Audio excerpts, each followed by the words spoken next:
Hi everyone, welcome back to Chandan Logics. ఈ సెషన్లో మనం continuation of that is general స్టడీస్వి. Hi everyone, welcome back to Chandan Logics. మనం previous సెషన్లో already half of the concept discuss చేశాము and the remaining ఈరోజు మనం డిస్కస్ చేయబోతున్నాము related to our TSSI general స్టడీస్కి సంబంధించి and as well as SI కానివ్వండి, కానిస్టేబుల్ ఎగ్జామినేషన్స్ అయినా. So at the peak stage మీరు కవర్ చేయాల్సిన టాపిక్స్ ఏంటి, especially from Indian history, Indian geography, Indian polity and economy. Okay, then మనం previous క్లాస్లో maximum geography concepts cover చేసాం. So ఈరోజు మనం సెషన్లో even economy concepts, history concepts and as well as even పాలిటీవి కూడా మనం ఈరోజు క్లాస్లో కవర్ చేయబోతున్నాము. ఆల్రెడీ ప్రీవియస్ క్లాస్లో మనం even some of the economy concepts cover చేసాం, like 5-year plan, right? Have you remembered? And 2011 census. So ఇలాంటివి మనం ప్రీవియస్ క్లాస్లో కవర్ చేసాము. అండ్ రిమైనింగ్ కొన్ని ఇంపార్టెంట్ కాన్సెప్ట్స్ లైక్ జిఎస్టీ కానివ్వండి, బడ్జెట్ కానివ్వండి. సో ఈరోజు సెషన్లో మనం ఒక ఓవర్వ్యూ అనేది తీసుకోబోతున్నాం. ఓకేనా? అండ్ ఈవెన్ దెన్ ప్రీవియస్ క్లాస్లో మనం కరెంట్ అఫైర్స్ కూడా, అంటే రీసెంట్ కరెంట్ అఫైర్స్ డిస్కస్ చేసాము. అండ్ యాజ్ వెల్ as ఎస్పెషల్గా జాగ్రఫీ నుండి important areas like nuclear power plants కానివ్వండి, మేజర్ పోర్ట్స్ కానివ్వండి, సాయిల్స్, ఫారెస్ట్. సో ఈ ఏరియాస్ అన్నిటినీ కవర్ చేసాం. సో ఇంకా ఈరోజు సెషన్లో మనం డిస్కస్ చేసేది ఎస్పెషల్గా హిస్టరీ ఇంకా పాలిటీ. సో మేజర్ డొమైన్తో మనం ఈరోజు డిస్కస్ చేద్దాము అండ్ కొన్ని ఎకానమీ కాన్సెప్ట్స్ కూడా మనం డిస్కస్ చేద్దాం. ఓకేనా? సో ఫస్ట్ ఇక్కడ మనం ఏంటంటే మీరు గుర్తుపెట్టుకోవాలి, స్లోగన్స్ గురించి కూడా చాలాసార్లు క్వశ్చన్స్ అనేవి రైజ్ అయ్యాయి. అంటే suppose like do or die అనే స్లోగన్ మనకి హూ అమాంగ్ ద ఫాలోయింగ్ ఇవ్వడం జరిగింది అంటారు. ఓకేనా? సో కింద వాటిలో ఇచ్చిన ఎవరైతే లైక్ ప్రాముఖ్యమైన వ్యక్తులు ఉంటారో సో వాళ్ళలో ఎవరు మనకి డూ ఆర్ డై స్లోగన్ అనేది ఇచ్చారు. ఓకేనా? ఎస్పెషల్గా మనకి హిస్టరీలో, ఇండియన్ హిస్టరీ లైక్ మనకు చూసుకున్నా కూడా ఈ నేషనల్ మూమెంట్ పీరియడ్ టైంలో, రైట్? సో ఇప్పుడు మనం క్లియర్గా 1 by 1 ఇంపార్టెంట్ పర్సన్స్ ఎవరైతే ఉన్నారో అండ్ వాళ్ళ స్లోగన్స్ ఏంటి అనేది డిస్కస్ చేద్దాం. జస్ట్ ఒక ఓవర్వ్యూ ఇస్తాను నేను మీకు, ఎందుకంటే మనం చాలా కాన్సెప్ట్ డిస్కస్ చేయాలి. బికాస్ ఇది మీకు క్విక్ రివిజన్ లాగా ఈ క్లాసెస్ని డిజైన్ చేశాము. ఓకేనా? అండ్ దెన్ మనకి ఇంక్విలాబ్ జిందాబాద్ అనేది భగత్ సింగ్ గారితో యాక్చువల్గా ఫేమస్ అయిన స్లోగన్ ఇంక్విలాబ్ జిందాబాద్. ఓకే? అండ్ ఈవెన్ ఒకసారి మీరు ఏంటంటే ఈవెన్ ఇంక్విలాబ్ జిందాబాద్ స్లోగన్ యాక్చువల్గా ఫస్ట్ దాన్ని ఇచ్చిన పర్సన్ ఎవరో కూడా ఒకసారి చూసుకోండి. ఓకేనా? So like it is a name like Hasan అని నేమ్ ఉంటుంది. సో జస్ట్ ఒకసారి ఆ పర్సన్ నేమ్ కూడా చూడండి. అంటే ఒకవేళ ఆప్షన్స్లో ఉంటే మీరు ఆ పర్సన్ని చూస్ చేయాలి, లేదు అని డైరెక్ట్గా భగత్ సింగ్ అని పెట్టేయచ్చు. కానీ ఏంటంటే కొన్నిసార్లు ఆ ఇంక్విలాబ్ జిందాబాద్ అనే స్టేట్మెంట్ లైక్ స్లోగన్ ఫస్ట్ దాన్ని తీసుకొచ్చిన లేదా ఆ స్లోగన్ని ఇచ్చిన పర్సన్ ఎవరు అంటారు. ఓకేనా? ఫేమస్ అయింది త్రూ భగత్ సింగ్ గారు, కానీ ప్రీవియస్గా హసన్ గారు యాక్చువల్గా మనకి ఈ ఇంక్విలాబ్ జిందాబాద్ అనే స్లోగన్ని ఇవ్వడం జరుగుతుంది. ఓకేనా? జస్ట్ ఒకసారి క్లియర్గా ఆ కాన్సెప్ట్ ద్వారా కూడా వెళ్ళండి. అండ్ దెన్ మనకి వందే మాతరం స్లోగన్ వచ్చేసి బంకిం చంద్ర చట్టోపాధ్యాయ్ గారు ఇవ్వడం జరిగింది. ఓకేనా? బంకిం చంద్ర చట్టోపాధ్యాయ్, జస్ట్ నేమ్స్ని కూడా క్లియర్గా చదవండి. ఓకే? బికాస్ ఇక్కడ మనకి ఏంటంటే కొన్ని ఆప్షన్స్ అనేవి సిమిలర్గా ఉంటాయి. జస్ట్ లాస్ట్ వర్డ్ కానివ్వండి, నేమ్లో లాస్ట్ నేమ్ కానివ్వండి, సో అలా కొన్ని డిఫరెన్సెస్ ఉంటాయి మనకి. సో ఆ డిఫరెన్సెస్ క్యాచ్ చేసినప్పుడే మీరు ఈజీగా, అంటే మీరు ఇక్కడ వందే మాతరం స్లోగన్ క్లాస్లో డిస్కస్ చేసాం, కానీ ఎగ్జామినేషన్కి వెళ్ళాక ఏమవుతుంది లైక్ అక్కడ అన్ని నేమ్స్ సిమిలర్ ఉండేసరికి మీరు కన్ఫ్యూజ్ అవుతారు. సో అందుకోసమే మీరు ఎవరైతే పర్సన్ నేమ్ చూస్తున్నారో ఆ పర్సన్ నేమ్ క్లియర్గా ఒక 1 to 2 times నేర్చేసుకోండి. ఓకేనా? అండ్ దెన్ మనకి మహాత్మా గాంధీ గారు ఇచ్చిన slogan quit India. Okay? So మన క్విట్ ఇండియా మూమెంట్లో కూడా ఇలా కూడా గుర్తుపెట్టుకోవచ్చు మీరు. అట్లీస్ట్ మీకు ఇండియన్ నేషనల్ మూమెంట్స్ ఐడియా ఉన్నా కూడా క్విట్ ఇండియా మూమెంట్ ఎక్కువగా ఫేమస్ మనకి ఎవరితో, సో ఎమర్జెన్సీ ఆఫ్ గాంధీ గారు ఇండియాకి రావడంతో సౌత్ ఆఫ్రికా నుండి, రైట్? సో అప్పుడు మనకి quit India movement, civil disobedience movement, non cooperation movement ఇలాంటివన్నీ స్టార్ట్ చేశారు, right? So during the fight for the independence of India. And అందులో భాగంగానే ఈ క్విట్ ఇండియా అనే స్లోగన్ మనకి మహాత్మా గాంధీ గారు ఇవ్వడం జరిగింది. సో ప్యారలల్గా గుర్తుపెట్టుకోండి ఒకే దగ్గర. ఇంకొక స్లోగన్ ఏంటి మహాత్మా గాంధీ గారు ఇచ్చిందంటే డూ ఆర్ డై అనే స్లోగన్. ఓకేనా? సో ఈ 2 స్లోగన్ మనకి మహాత్మా గాంధీ గారు ఇవ్వడం జరిగింది. అంటే ఎక్కువగా మీకు ఏంటంటే ఈ 2 స్లోగన్స్ నుంచే క్వశ్చన్స్ రైజ్ అవుతున్నాయి. మహాత్మా గాంధీ గారు ఇచ్చినవి లైక్ మనకు చూసుకుంటే క్విట్ ఇండియా అవనివ్వండి లేదా do or die. Okay? Then మీకు ఏంటంటే ఇక్కడ క్విక్ రివిజన్ అన్నాను. So maximum number of times మనకి ప్రీవియస్ ఇయర్స్లో ఏవైతే వచ్చాయి అండ్ ఏవైతే ఇంపార్టెంటో అవి మాత్రమే డిస్కస్ చేస్తున్నాం. బికాస్ మనం ఇక్కడ ఓవరాల్ జిఎస్ కవర్ చేస్తున్నాం, అది గుర్తుపెట్టుకోండి. Okay? Then freedom is my birth right and I shall have it, ఇది మనకి బాల్ గంగాధర్ తిలక్ గారు ఇవ్వడం జరిగింది. సో మీరు ఏంటంటే స్పెషల్గా ఈ యొక్క పర్టికులర్ స్టేట్మెంట్ లేదా స్లోగన్ని గుర్తుపెట్టుకోండి. ఎందుకంటే చాలాసార్లు ఈవెన్ తెలంగాణ స్టేట్ ఎగ్జామినేషన్స్లో కూడా మనకి ఈ క్వశ్చన్ వచ్చిందండి. ఏంటది? Freedom is my birth and I shall have it అనేది ఎవరు ఇచ్చిన స్లోగన్ అనేది. ఓకేనా? బాల్ గంగాధర్ తిలక్ గారు. మళ్ళీ కన్ఫ్యూజ్ అవ్వకండి, మనకి లైక్ లాల్ బహదూర్ శాస్త్రి ఇలా కొన్ని నేమ్స్ కూడా ఇస్తారు. సో మీరు ఏదైనా ఒకటి గుర్తుపెట్టుకుంటే సరిపోద్ది అని అనుకోకండి. క్లియర్గా ఆ స్లోగన్ ఏంటి, ఆ స్లోగన్ ఇచ్చిన పర్సన్ ఎవరు, అది మీరు ప్రిపేర్ అయ్యి ఇప్పుడు సపోజ్ మనం క్లాస్లో ఒక 15 స్లోగన్స్ ప్రిపేర్ అయినా కూడా అవి పర్ఫెక్ట్గా ప్రిపేర్ అవ్వండి. బికాస్ మీకు అట్లీస్ట్ ఈ స్లోగన్ అండ్ నేమ్స్ గుర్తుంటే ఏవైనా కొత్త స్లోగన్స్ వచ్చినా, కొత్త పర్సన్ నేమ్స్ వచ్చినా వాటిని మీరు ఎలిమినేట్ చేసేయచ్చు, మీకు ఇవి ఆల్రెడీ గుర్తుంటే. ఓకేనా? And then give me blood and I shall give you freedom లేదా జై హింద్. సో ఈ స్లోగన్స్ అనేవి ఎవరు ఇవ్వడం జరిగింది? మనకి సుభాష్ చంద్రబోస్ గారు ఇవ్వడం జరిగింది. Give me blood and I shall give you freedom. So ఈ ఫ్రీడమ్ అనే కాన్సెప్ట్ మనకి మేజర్గా ఎక్కువగా ఫోకస్ అయింది కూడా సుభాష్ చంద్రబోస్ గారిచే. ఓకేనా? అండ్ ఈవెన్ జై హింద్ అని మనం డైలీ టర్మినాలజీస్లో కూడా యూజ్ చేస్తూ ఉంటాం. సో ఆ జై హింద్ అనే స్లోగన్ ఫస్ట్ మనకి ఇక్కడ ఇచ్చింది ఎవరు అంటే సుభాష్ చంద్రబోస్ గారు. ఓకే?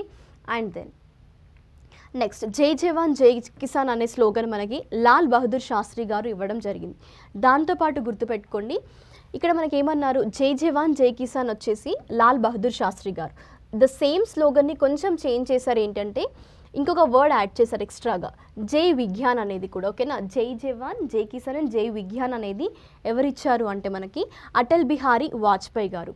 మళ్ళీ ఇక్కడ గుర్తుపెట్టుకోండి, ఏంటి కన్ఫ్యూజ్ అవ్వకూడదు. జై జవాన్ అండ్ జై కిసాన్ కాకుండా మనకి 3 వర్డ్స్ వచ్చినప్పుడు మీరు అటల్ బిహారీ వాజ్పేయి అని గుర్తుపెట్టుకోండి. ఓకేనా? అండ్ దెన్ జై జవాన్ జై కిసాన్ వచ్చినప్పుడు మనకి లాల్ బహదూర్ శాస్త్రి గారు. ఇక్కడ ఇంకా మీకు ఈజీగా ఏదైనా ట్రిక్ కావాలి అనుకుంటే ఇక్కడ ఏమన్నారు? కొత్త వర్డ్ మనకి ఇక్కడ ఏం యాడ్ అయింది? జై విజ్ఞాన్ యాడ్ అయింది కదా, వి, రైట్? సో మనకి ఇక్కడ ఈ నేమ్లో వి ఉందా లాల్ బహదూర్ శాస్త్రిలో? లేదు కదండి. So the same way Atal Bihari Vajpayee గారు అన్నాం, రైట్? సో ఇవి గుర్తుపెట్టేసుకోండి. అప్పుడు మీరు ఈ రెండింటి మధ్యలో కన్ఫ్యూజ్ అవ్వరు, క్లియర్గా ఉంటాయి స్లోగన్స్. ఎందుకంటే సిమిలర్గా ఉన్నాయి కాబట్టి maybe maximum number of students confuse అవుతారు. సో జస్ట్ ఇక్కడ ఓవర్కమ్ అవ్వండి. ఓకే? లైక్ మనకి విజ్ఞాన్ అనే వర్డ్ ఆ స్లోగన్లో ఉంది అని అంటే జై జవాన్ జై కిసాన్ జై విజ్ఞాన్ అంటే అటల్ బిహారీ వాజ్పేయి గారు. ఓకేనా? వి. And then back to Vedas వచ్చేసి మనకి స్వామి దయానంద్ సరస్వతి గారు. ఈవెన్ మనకి ఆర్య సమాజ్ ఫౌండర్ కూడా దయానంద్ సరస్వతి గారు. And then one religion one caste and one god for mankind అనేది నారాయణ్ గురు గారు ఇచ్చిన స్లోగన్ అనమాట. అంటే మనకి ఇప్పటివరకు చూసిన దాంట్లో ప్రతిదీ ఫ్రీడమ్ ఇండిపెండెన్స్ గురించి ఉన్నాయి. సో ఈవెన్ ఇది చూస్తే ఏంటంటే related to religion cost human being సంబంధించి అది మనకి ఎవరు ఇవ్వడం జరిగింది? నారాయణ్ గురు గారు. సో ఐ థింక్ మీకు ఇది ఈజీగా గుర్తుండదు, ఎందుకంటే ఒకటే పర్సన్ ఉన్నారు అంటే ఇంపార్టెంట్లో. ఓకేనా? మనం డిస్కస్ చేసిన దాంట్లో మీరు గుర్తుపెట్టుకున్నా సరిపోతుంది. And these all were the important slogans given by the leaders. Then next concept మనం ఇప్పుడు ఇండియన్ నేషనల్ మూమెంట్లో మనకి ఏంటంటే ఈవెన్ చూసుకున్నట్లయితే ఈ పర్టిక్యులర్ పీరియడ్ ఏదైతే ఉందో ఐఎన్ఎం ఇండియన్ నేషనల్ మూమెంట్లో మేజర్గా ఇందులో తీసుకొచ్చిన ఈవెంట్స్ ఏంటి, అండ్ ఆ ఈవెంట్స్ని ఫస్ట్ యాక్చువల్గా ఫామ్ చేసిన పర్సన్స్ ఎవరు, లేదంటే ఎస్పెషల్గా మనకి ఎప్పుడు కానీ హిస్టరీలో క్రొనాలజీ బేస్డ్ అడుగుతారు క్వశ్చన్స్. ఓకేనా? అంటే సపోజ్ లైక్ మీరు ఇయర్స్ గుర్తుపెట్టుకోవాలి, అక్కడ వాళ్ళే ఈవెంట్స్ ఇస్తారు మనకి, like Rowlatt attack, Chauri Chaura incident and Jallian Walabagh massacre. So ఇలా ఇస్తారనమాట. వాళ్ళు ఏమంటారు అక్కడ ఇయర్స్ మనకి మెన్షన్ చేయకుండా ఈ ఇన్సిడెంట్స్ని క్రొనాలజికల్ వేలో అరేంజ్ చేయండి. ఓకే? అంటే ఫస్ట్ నుండి లాస్ట్ వరకు. Okay? That means first to last అంటే ఫస్ట్ యాక్చువల్గా ఇన్సిడెంట్ అయింది, సపోజ్ రౌల్ అటాక్, దాని తర్వాత జలియన్ వాలాబాగ్, దాని తర్వాత చౌరీ చౌరా. ఇది ఎగ్జాంపుల్ చెప్తున్నాను. సో ఈ విధంగా మీరు ఏంటంటే ఒక అరేంజ్మెంట్ చేయాలన్నమాట. సో అప్పుడు మీకు ఏం గుర్తుండాలి? అవి యాక్చువల్గా అక్కరైన ఈవెంట్స్ అండ్ ఇయర్స్ గుర్తుండాలి కదా, అంటే ఏ సంవత్సరంలో ఆ ఇన్సిడెంట్స్ ప్లేస్ చేసుకున్నాయి అది మీకు గుర్తుంటేనే మీరు వాటిని క్రొనాలజికల్గా అరేంజ్ చేయొచ్చు. ఓకే? సో అందుకోసమే ఇప్పుడు మనం ఏంటంటే ప్రతి ఈవెంట్ ఆల్రెడీ మీరు హిస్టరీ చదివే ఉంటారు. సో అక్కడ మనకి ఏంటంటే ఈవెన్ మీకు హిస్టరీ సబ్జెక్ట్ కావాలి అనుకున్నా ఆల్రెడీ చందన్ లాజిక్స్ యాప్లో కూడా మనకి ఏంటంటే హిస్టరీ సబ్జెక్ట్లకు సపరేట్ సబ్జెక్ట్ వైజ్ కూడా ప్రొవైడ్ చేసాం క్లాసెస్. సో ఒకసారి వాటిని వినండి, అప్పుడు మీకు ప్రతి మూమెంట్ అండ్ ప్రతి చిన్న లైక్ కాన్సెప్ట్ గురించి కూడా ఎక్స్ప్లెనేషన్ అనేది క్లియర్గా ఉంటుంది. ఈ సెషన్లో ఎస్పెషల్గా మీకు ఒక గ్లాన్స్ కోసం కాబట్టి జస్ట్ నేను మీకు years and as well as ఆ ఈవెంట్స్ని మెన్షన్ చేశాను ఇక్కడ. ఒకసారి మనం వాటి ద్వారా ఓవర్వ్యూ చేద్దాము. సో అట్లీస్ట్ మీరు ఎగ్జామ్లో మీకు ఆ కాన్సెప్ట్ తెలియకపోయినా ఒకవేళ క్రొనాలజికల్ వేలో అయినా అరేంజ్ చేస్తారు ఈ లాస్ట్ మూమెంట్లో అన్న ఉద్దేశంతో నేను మీకు ఇక్కడ ఇండియన్ నేషనల్ మూమెంట్స్లో ఉన్న ఈవెంట్స్ కూడా అండ్ వాటి యొక్క ఇంపార్టెంట్ ఇయర్స్ ఏవైతే ఉంటాయో సో వాటిని క్లియర్గా మెన్షన్ చేశాను. And even social reform moments కూడా మనకి లైక్ రిలీజియస్ రిఫార్మ్స్ కానీ సోషల్ రిఫార్మ్ మూమెంట్స్ ఆ పర్సన్స్ ఎవరు అనేది కూడా డిస్కస్ చేద్దాం ఇప్పుడు మనం, ఓకేనా. సో ఫస్ట్ ఇక్కడ మనకి ఏంటంటే 1885 నుండి 1907 వరకు జరిగిన ఇండియన్ నేషనల్ మూమెంట్స్లో మనకి డ్రైనేజ్ ఆఫ్ ద వెల్త్ అనేది దాదాబాయి నౌరోజీ గారు ఇచ్చిన స్టేట్మెంట్ అనమాట. సో ఫస్ట్ ఇక్కడ మీరు గుర్తుపెట్టుకోండి, మోడరేట్ ఫేస్ అనేది 1885 నుండి 1907 వరకు ఉంది, ఓకేనా. మోడరేట్ ఫేస్ అనేది మనకి యాక్చువల్గా హిస్టరీలో చూసుకుంటే మోడరేట్స్ అండ్ ఎక్స్ట్రీమిస్ట్ అని ఉంటారు. మోడరేట్స్ ఏంటంటే పీక్యూబ్ ఫార్ములా ఫాలో అవుతుంటారు, ఓకేనా. అంటే ఎస్పెషల్గా ఏంటంటే పీక్యూబ్ ఫార్ములా అన్నాం ఇక్కడ, లైక్ ప్లీజింగ్ కానివ్వండి, పిటిషన్స్ కానివ్వండి, ప్రేయర్స్, బ్రిటిషర్స్ని మాకు ఫ్రీడమ్ ఇవ్వండి, ఈ విధంగా వాళ్ళు రిక్వెస్ట్ మోడ్లో వెళ్ళారు. కానీ ఎక్స్ట్రీమిస్ట్ ఫేస్కి వస్తే ఏమైంది, ఎక్స్ట్రీమిస్ట్ వాళ్ళు ఏమనుకున్నారు, సో ఈ మోడరేట్ ఫేస్ వర్కౌట్ అవ్వట్లేదు, so like we have to against them, we have to do the movements. So ఆ విధంగా ఎక్స్ట్రీమిస్ట్ రైజ్ అయ్యారనమాట, ఓకేనా. సో ఇది మనకి moderate phase and extremist phase అనేది హిస్టరీలో ఉంటుంది, ఓకే. జస్ట్ ఒక ఓవర్వ్యూ తీసుకోండి అట్లీస్ట్. సో ఇక్కడ మనకి మోడరేట్ ఫేస్ అనేది 1885 నుండి 1907 వరకు యాక్చువల్గా ఈ పీరియడ్ అనమాట. సో ఇందులో మనకి పార్టీషన్ ఆఫ్ బెంగాల్ అనేది చాలా ఇంపార్టెంట్. సో ఇది ఏ పీరియడ్లో జరిగింది మనకి 1905లో బై లార్డ్ కర్జన్ అనమాట, okay. Partition of Bengal, separate states, okay. That is even బెంగాల్ని యాక్చువల్గా ఇండియా నుండి డివైడ్ చేయడానికి ఈ పార్టీషన్ ఆఫ్ బెంగాల్ తీసుకొచ్చారు. కానీ ఏం జరిగిందంటే 1911లో మళ్ళీ దీన్ని యాక్చువల్గా అమెల్మెంట్ చేశారు. అంటే ఇక్కడ మనకి అనల్మెంట్ అంటే ఏంటంటే ఎస్పెషల్గా ఇచ్చిన ఏదైతే డెసిషన్ దాన్ని మళ్ళీ వెనక్కి తీసుకోవడం జరిగిందనమాట, okay. So partition of Bengal 1905లో అయితే ఈ యొక్క డెసిషన్ బ్యాక్ తీసుకున్నది ఎప్పుడు అంటే 1911లో, ఓకేనా. Annulment of partition of Bengal అని అడిగినప్పుడు మీరు మళ్ళీ కన్ఫ్యూజ్ అయ్యి 1905 పెట్టకండి, ఓకే.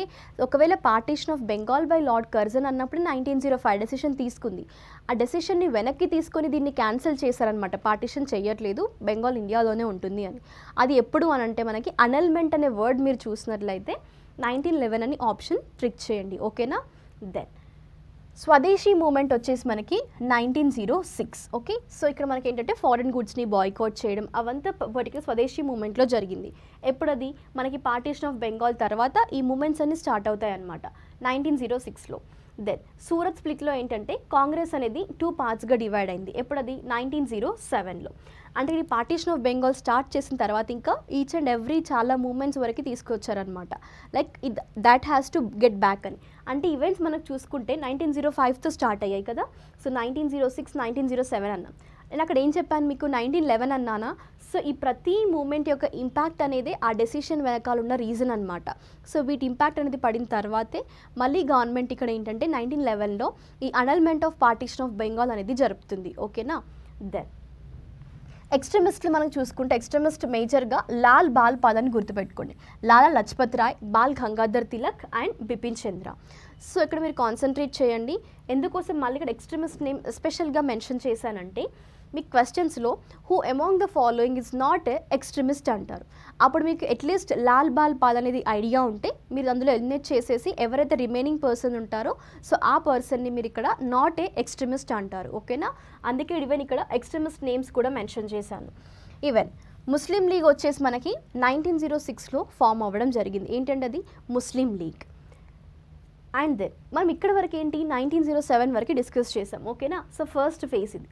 నెక్స్ట్ ఫేజ్కి వచ్చినట్లయితే ఇండియన్ నేషనల్ మూమెంట్ 1907 నుంచి 1920 వరకు మూమెంట్స్ ఏంటి అంటే మార్లే మింటో రిఫార్మ్స్ అనమాట, ఓకేనా. సో ఇక్కడ మనకి వైస్రాయ్ మింటో అనమాట, సో సెక్రటరీ మార్లే గారు.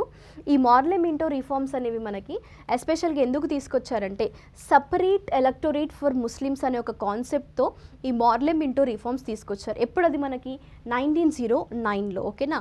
సో 1907లో మనకి ఇక్కడ ఏం జరిగింది, you can consider here Surat split జరిగింది. కాంగ్రెస్ 2 డివిజన్స్గా డివైడ్ అవ్వడం జరిగింది. వాటి తర్వాత 1909లో 2 ఇయర్స్ తర్వాత మనకి ఇక్కడ ఏంటంటే మార్లే మింటో రిఫార్మ్స్ జరిగాయి, ఓకేనా.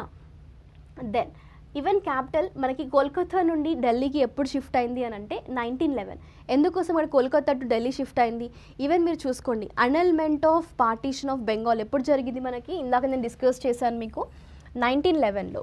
ఒకవేళ క్వశ్చన్ మిమ్మల్ని ఎప్పుడు మనకి కోల్కతా నుండి ఢిల్లీకి క్యాపిటల్ షిఫ్ట్ అయింది అనే క్వశ్చన్ వచ్చినా కూడా 1911 గుర్తుపెట్టుకోండి, ఓకేనా. Annulment of partition of Bengal and as well shifting of the capital from Kolkata to Delhi. Then Ghadar party అనేది మనకి 1913లో ఎస్టాబ్లిష్ చేశారు. So that is by which is by the Lala Hardayal and at the San Francisco.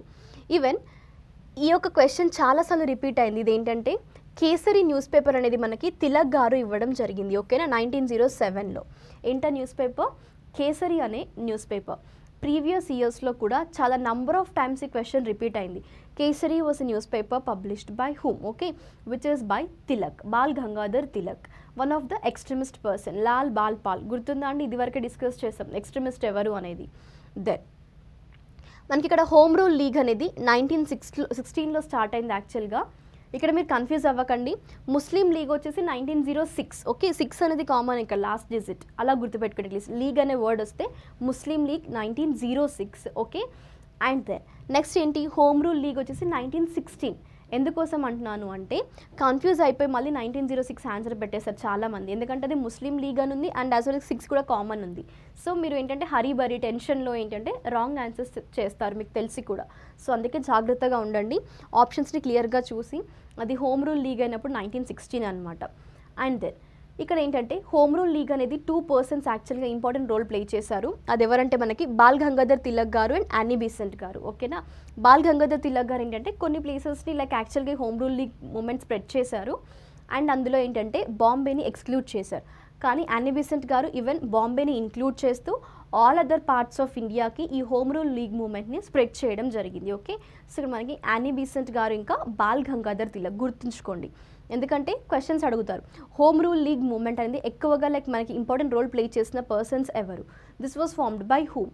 Okay, అంటే అక్కడ పేర్స్ ఇస్తారు మీకు. Pairs అంటే ఏంటి? లైక్ 2 నేమ్స్ ఇస్తుంటారు, Bal Gangadhar Tilak or Sarojini Naidu. Like you can consider here Annie Besant, Sarojini Naidu, Mahatma Gandhi, Subhash Chandrabose, Tilak and Annie Besant. So మీ final answer ఏమవ్వాలి? Tilak and Annie Besant గారు మనకి home rule league movement of 1916లో ఇంపార్టెంట్ రోల్ ప్లే చేయడం జరిగింది.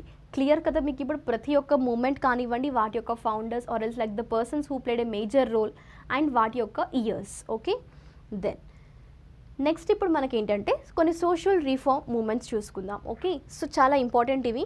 ఫాదర్ ఆఫ్ ఇండియన్ రినైన్సెన్స్ అని ఎవరిని అంటారంటే రాజారామ్ మోహన్ రాయ్ గారిని. Okay, and even then next Atmiya Sabha 1815లో start చేసింది మనకి రాజారాం మోహన్ రాయ్ గారు. బ్రహ్మ సమాజ్ కూడా రాజారాం మోహన్ రాయ్ గారు 1828లో. ప్రార్థన సమాజ్ వచ్చేసి ఆత్మారాం పాండురంగ. ఓకే, సో ఇది డిఫరెన్షియేట్ చేయండి మళ్ళీ. ఆత్మీయ సభ అనేది రాజారాం మోహన్ రాయ్ గారు అండ్ బ్రహ్మ సమాజ్ గుర్తుంటుంది, ఎందుకంటే చాలా నెంబర్ ఆఫ్ టైమ్స్ మీకు మ్యాచ్ ద ఫాలోయింగ్స్లో ఇస్తుంటారు. లైక్ బ్రహ్మ సమాజ్, ఆర్య సమాజ్, ఓకే, ప్రార్థన సమాజ్ ఇలా. అండ్ అదర్ సైడ్ మీకు like Raja Ram Mohan Roy, Atmaram Pandurang, Dayanand Saraswati. So then match the following correctly అంటారు. అప్పుడు మనకి ప్రార్థన సమాజ్ వచ్చేసి 1867లో ఆత్మారాం పాండురంగ గారు ఈ యొక్క పర్టికులర్ సోషల్ రిఫార్మ్ మూమెంట్ని తీసుకురావడం జరిగింది. ఓకేనా, గుర్తుపెట్టుకోండి. ప్రీవియస్ ఇయర్స్లో అడిగారు ఈ క్వశ్చన్ ఆత్మారాం పాండురంగ, ఎందుకంటే చాలా మెంబర్స్ వీటిపైన ఫోకస్ చేస్తారు, బ్రహ్మ సమాజ్, ఆర్య సమాజ్ వీటిపైన. కానీ ఈవెన్ ప్రార్థన సమాజ్ కూడా హిడెన్గా ఉంది కాబట్టి మేబీ మనకి అక్కడ నుండి క్వశ్చన్ పిక్ చేసుకునే ఛాన్సెస్ ఉంటాయి. సో కాన్సన్ట్రేట్ చేయండి. ఇక్కడ ప్రార్థన సమాజ్ వచ్చేసి that is by the Atmaram Pandurang. Are you clear everyone? And then next ఈ క్వశ్చన్ కూడా ప్రీవియస్గా చాలాసార్లు అడిగారండి. థియోసాఫికల్ సొసైటీ అనేది 1875లో Blavatsky and Olcott. Okay, so ఇక్కడ మనకి ఈ 2 మెంబర్స్ నేమ్స్ గుర్తుపెట్టుకోండి, Blavatsky and Olcott, which is actually a formation of theosophical society 1875లో ఫామ్ చేశారు. And then young Bengal moment వచ్చేసి Henry Vivian Derozio. Okay, so ఈ Henry Vivian and as well as బ్లాక్వర్డ్స్ and as well as Olcott, ఈ 2 నేమ్స్ని కూడా మీరు identify చేసి, అంటే స్పెషల్గా ఇవి ఏంటంటే మనకి నేమ్స్ అనేవి like as an English man, right? So ఆ విధంగా మనకి ఈ నేమ్స్ గుర్తుంచుకోండి. మిగతా అన్ని మనం లైక్ జనరల్గా నేమ్స్ చూస్తుంటాం కదా, అదే విధంగా ఉంటాయి. Okay, and then Satyashodhak Samaj వచ్చేసి మనకి జ్యోతిబా పులే గారు 1873లో. అండ్ సెల్ఫ్ రెస్పెక్ట్ మూమెంట్ వచ్చేసి ఈవి రామస్వామి పెరియార్. ఓకే, ఏంటది? Self respect movement. ఇలా ఏంటంటే కొన్ని అన్నోటబుల్ అండ్ అన్నోటిసబుల్ మూమెంట్స్ని కూడా ఎగ్జామినేషన్లో అడుగుతారు. అంటే మీరు ఎక్కడి వరకైతే ప్రిపేర్ అయ్యారు, ఓన్లీ ఇంపార్టెంట్వి చూసుకున్నారా లేదంటే ఇన్డెప్త్గా వెళ్ళారా అని. సో అట్లీస్ట్ మీరు ఈ యొక్క పర్టికులర్ ఇంపార్టెంట్ కాన్సెప్ట్స్ని కూడా చూసుకోండి. ఇవి ఇన్డెప్త్ కాన్సెప్ట్స్ అనమాట. Like Satyashodhak Samaj, self respect movement, young Bengal movement and theosophical society. Okay, then later Arya Samaj. So మనకి ఆర్య సమాజ్ వచ్చేసి 1875లో ఫామ్ అయింది బై దయానంద్ సరస్వతి గారు. అండ్ మెయిన్ మోటో ఏంటంటే గో బ్యాక్ టు వేదాస్ అనేది ఆర్య సమాజ్ యొక్క మెయిన్ మోటో అనమాట. ఈవెన్ నేను మీకు ప్రీవియస్గా కూడా చెప్పాను, ఏంటది go back to Vedas slogan ఇచ్చింది ఎవరు మనకి, దయానంద్ సరస్వతి గారు.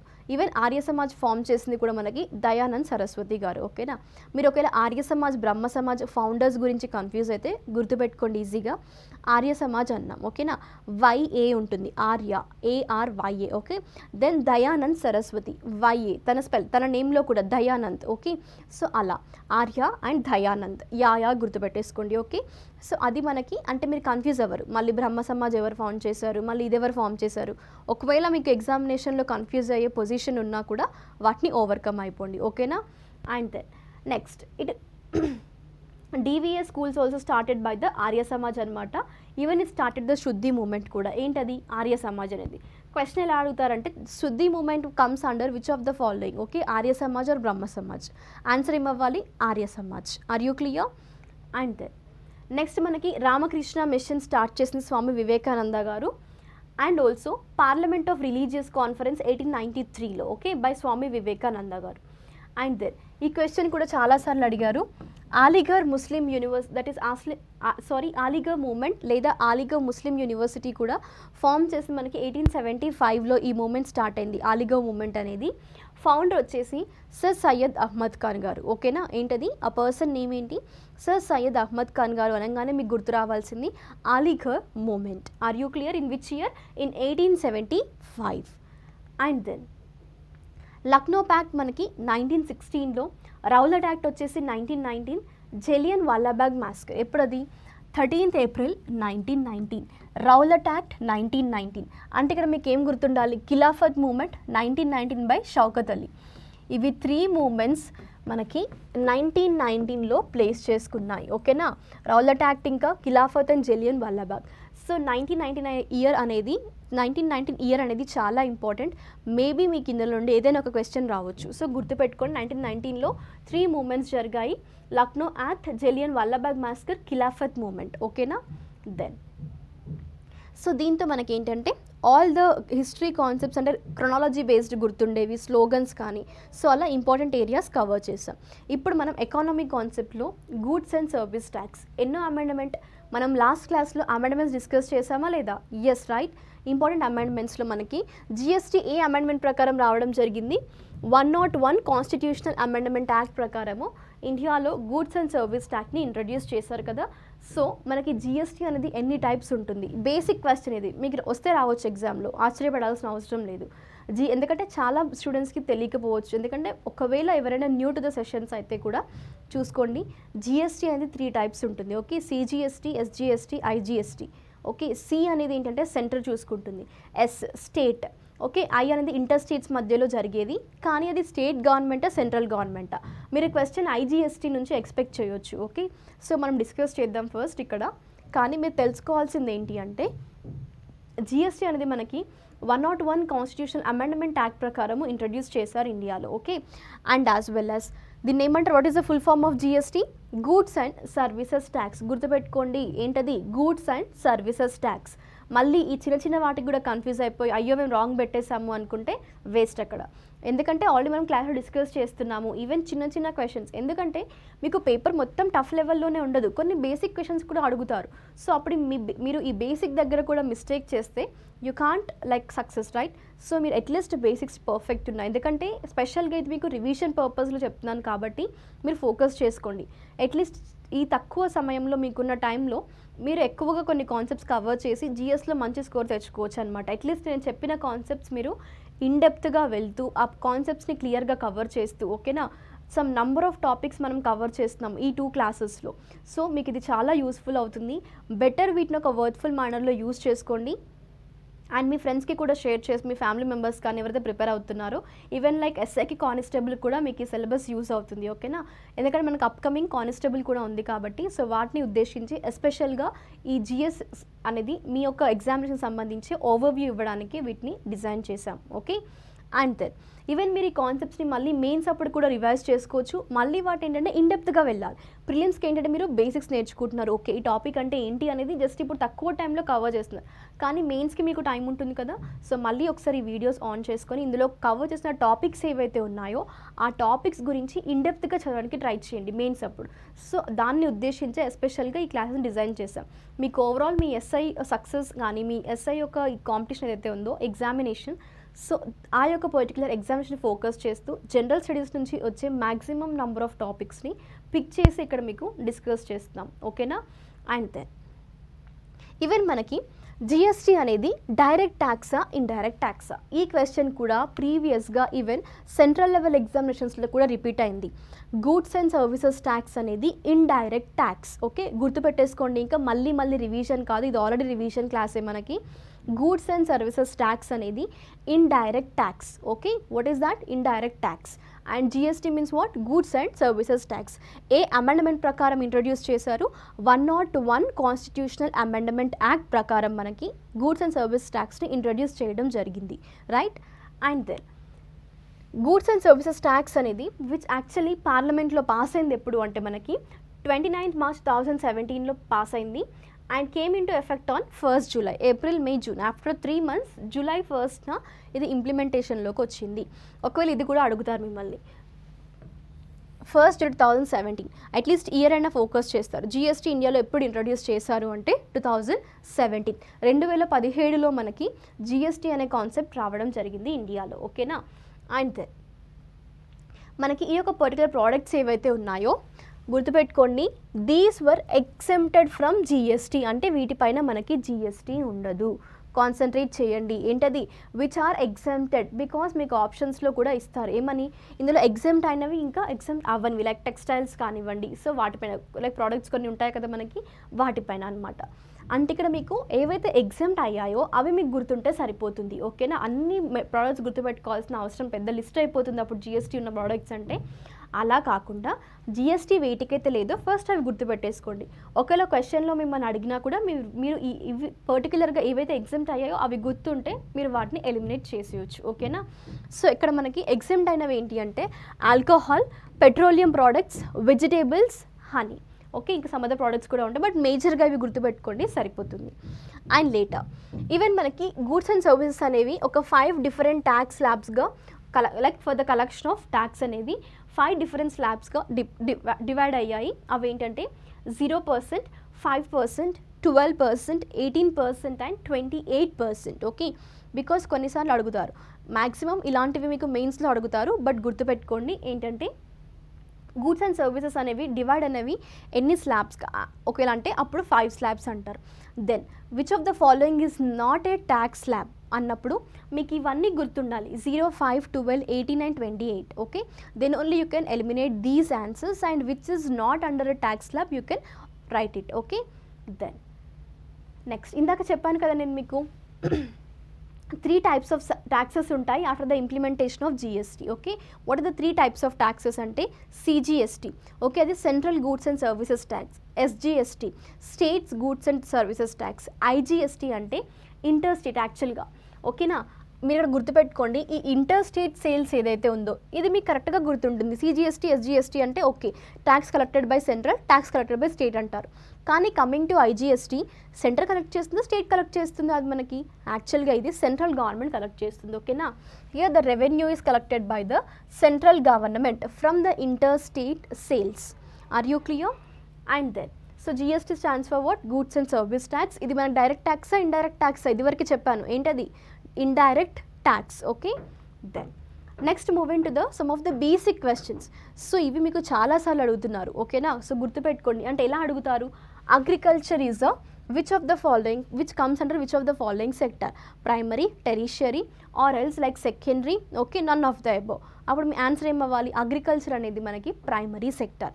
యూజువల్గా మనం కాన్సెప్ట్కి వెళ్తే సెక్టార్స్ ఆఫ్ ఇండియన్ ఎకానమీలో 3 సెక్టార్స్ ఉంటాయండి. ఏంటది primary sector, secondary sector, tertiary sector. Okay, ప్రైమరీలో ఏంటంటే ఏవైతే ప్రొడక్షన్ అవుతున్నాయో సో అవన్నమాట. ఓకే, అంటే ఎస్పెషల్గా చూసుకుంటే న్యాచురల్గా వచ్చే ప్రొడక్షన్స్ ఏవైతే ఉంటాయో అవి. ఓకే, అంటే మనకి సోర్సెస్ ఉంటాయి కదా, సో దాట్ వన్ అనమాట. Examples like agriculture, dairy, fishing, forestry, న్యాచురల్గా సంబంధించినవన్నీ మనకి ప్రైమరీలో వస్తాయి. మరి ఇక్కడ సెకండరీ ఏంటంటే మ్యానుఫ్యాక్చరింగ్ ఇండస్ట్రీస్. ఓకే, ఏంటది మ్యానుఫ్యాక్చరింగ్ ఇండస్ట్రీస్. ఇప్పుడు ఇక్కడ నుంచి వచ్చిన agriculture products, milk products, so ఇవన్నీ ఇక్కడ మనకి రిసోర్సెస్ నుంచి వచ్చినవి ఇక్కడ ఒక గూడ్స్ లాగా లైక్ ప్రోడక్ట్స్ లాగా తయారవుతున్నాయి. లైక్ బిస్కెట్స్ అవుతున్నాయి ఇక్కడ నుంచి మనకి వీట్ ధాన్యాల నుండే కదా, సో ఆ విధంగా అనమాట. ఇది మ్యానుఫ్యాక్చరింగ్. ఇప్పుడు మనకి షర్ట్ కానివ్వండి, like after cattle rearing, okay, sheep rearing తర్వాత మనకు వచ్చి ఆ వూల్ అండ్ వూలెన్తో మనకి సెకండరీలో ఏం చేస్తారు, వాళ్ళు క్లోత్స్ చేస్తారు. సో అలా అనమాట. అర్థమైందా ఇప్పుడు మీకు? కాటన్ వస్తుంది ఇక్కడ అగ్రికల్చర్ నుండి, అంటే ప్రైమరీ సెక్టర్. మరి ఇక్కడికి వచ్చాక షర్ట్ తయారవుతుంది కాటన్తో, డ్రెస్ తయారవుతుంది, అదేమంటారు సెకండరీ సెక్టర్. మ్యానుఫ్యాక్చరింగ్ ఏవైనా కూడా మనకి సెకండరీ సెక్టార్లో వస్తాయి. Vehicles manufacturing, chairs etcetera. Okay, then మరి టెరిషరీ సెక్టార్లో ఏమొస్తాయంటే సర్వీసెస్ ఏవైతే అందిస్తున్నాయో వాటిని. ఓకే, ఇప్పుడు సపోజ్ రైల్వేస్ ఉంది, మనకు అది ఎందులోకి వస్తుంది, ట్రైన్స్ ఇవన్నీ.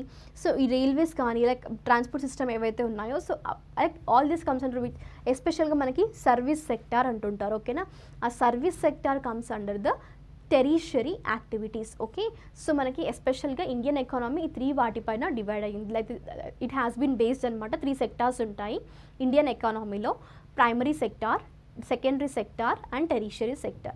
క్లియర్ కదా? ఇప్పుడు agriculture comes under which sector actually primary, and dairying comes under primary, fishing comes under primary. Okay, forestry primary.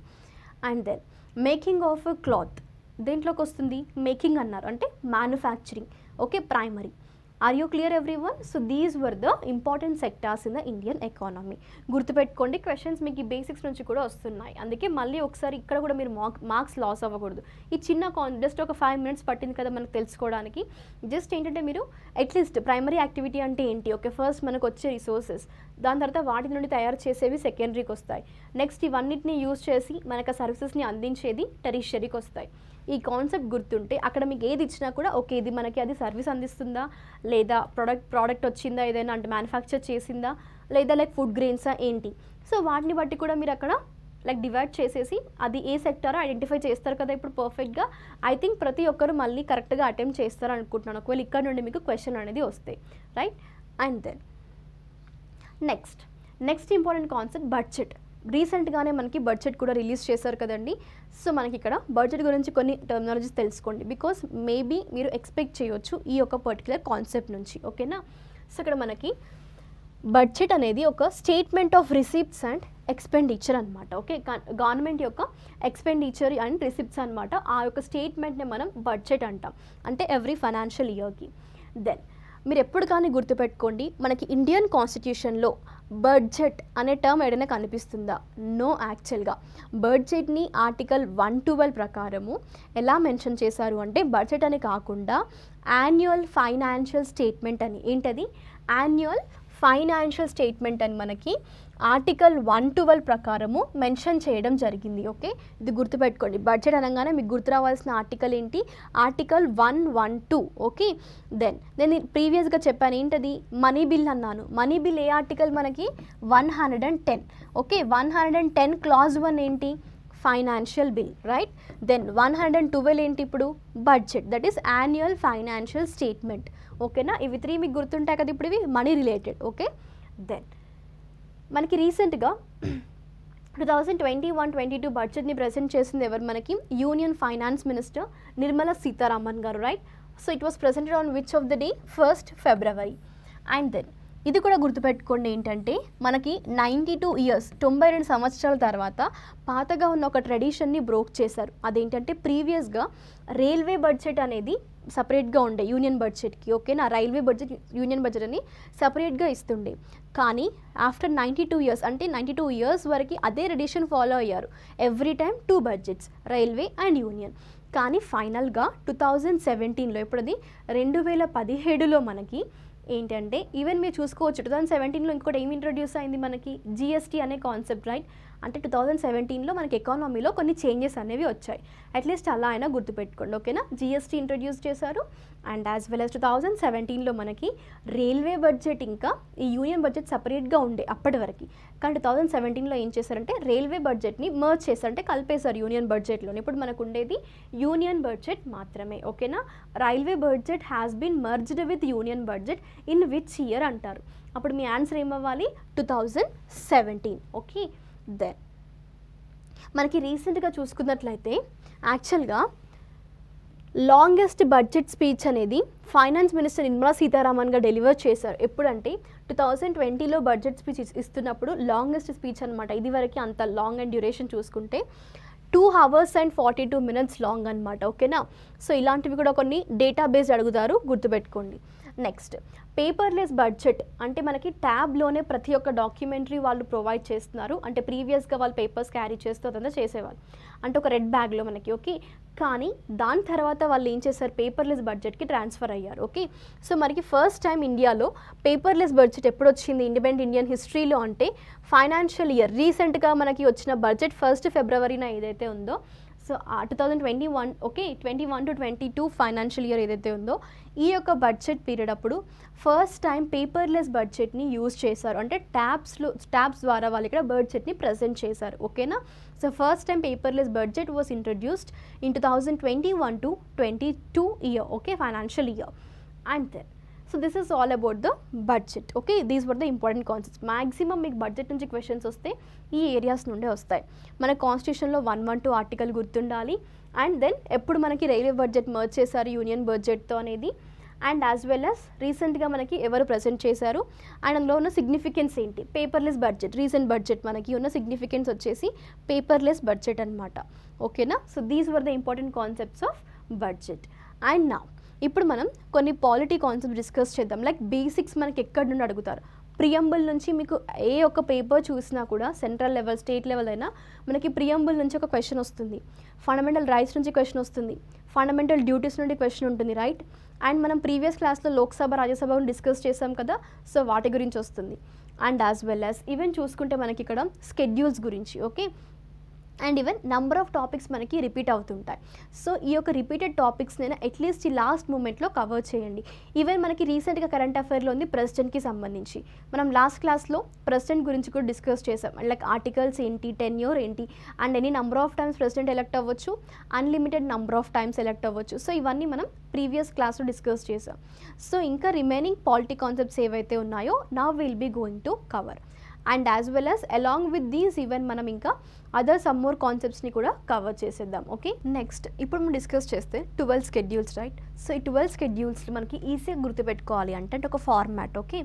Tears of old PM అని గుర్తుపెట్టుకోండి. సో ఇప్పుడు ఈ tears of old PM statement గుర్తుంటే మీకు 12 schedules గుర్తుంటాయి. So అది ఎలానో చూద్దాం. ఫస్ట్ మనకి ఫస్ట్ స్కెడ్యూల్ ఏం చెప్తుంది, ఎప్పటికైనా like name of a state, union territory, okay? So వీటి గురించి చెప్పేది మనకి టీ అనమాట, టెరిటరీ అని గుర్తుపెట్టేసుకోండి, okay? First schedule deals with the state and territories. Then next second and third ఏంటంటే మనకి ఇవి ప్యారలల్గా గుర్తుపెట్టుకోండి, సెకండ్, థర్డ్ ఇంకా లాస్ట్ 2, ఓకే? ఇట్లా ప్యారలల్గా గుర్తుండేవి మీరు ఫస్ట్ ఐడెంటిఫై చేసుకోండి. First second and third schedules ఏంటంటే ఇది వచ్చేసి మనకి ఎనాల్యుమెంట్స్ అన్నారు, అంటే శాలరీస్ని ఇక్కడ మనకి అకార్డింగ్ టు ద సెకండ్ స్కెడ్యూల్లో మెన్షన్ చేస్తారు. ఈ అఫర్మేషన్స్ అంటే ఏంటి, మనకి ఓత్ అంటారు కదా, సో ఓత్ అనమాట. ఇప్పుడు రీసెంట్గా మనకి ప్రెసిడెంట్ ఓత్ తీసుకున్నారు అన్న, so under the third schedule అనమాట, ఓకే? Salaries, oath. దెన్ ఇక్కడ మనం స్టేట్ని ఫామ్ చేస్తాం, యూనియన్ టెరిటరీ. నెక్స్ట్ దెన్ వాళ్ళు అలొకేట్ చేస్తారు కదా, వాళ్ళకి శాలరీస్ అండ్ ఓత్ డిఫైన్ చేయాలి. దాని తర్వాత మనకి రాజ్యసభకి సంబంధించిన సీట్స్ డిక్లరేషన్ ఇచ్చేది మనకి 6 అనమాట, ఓకే?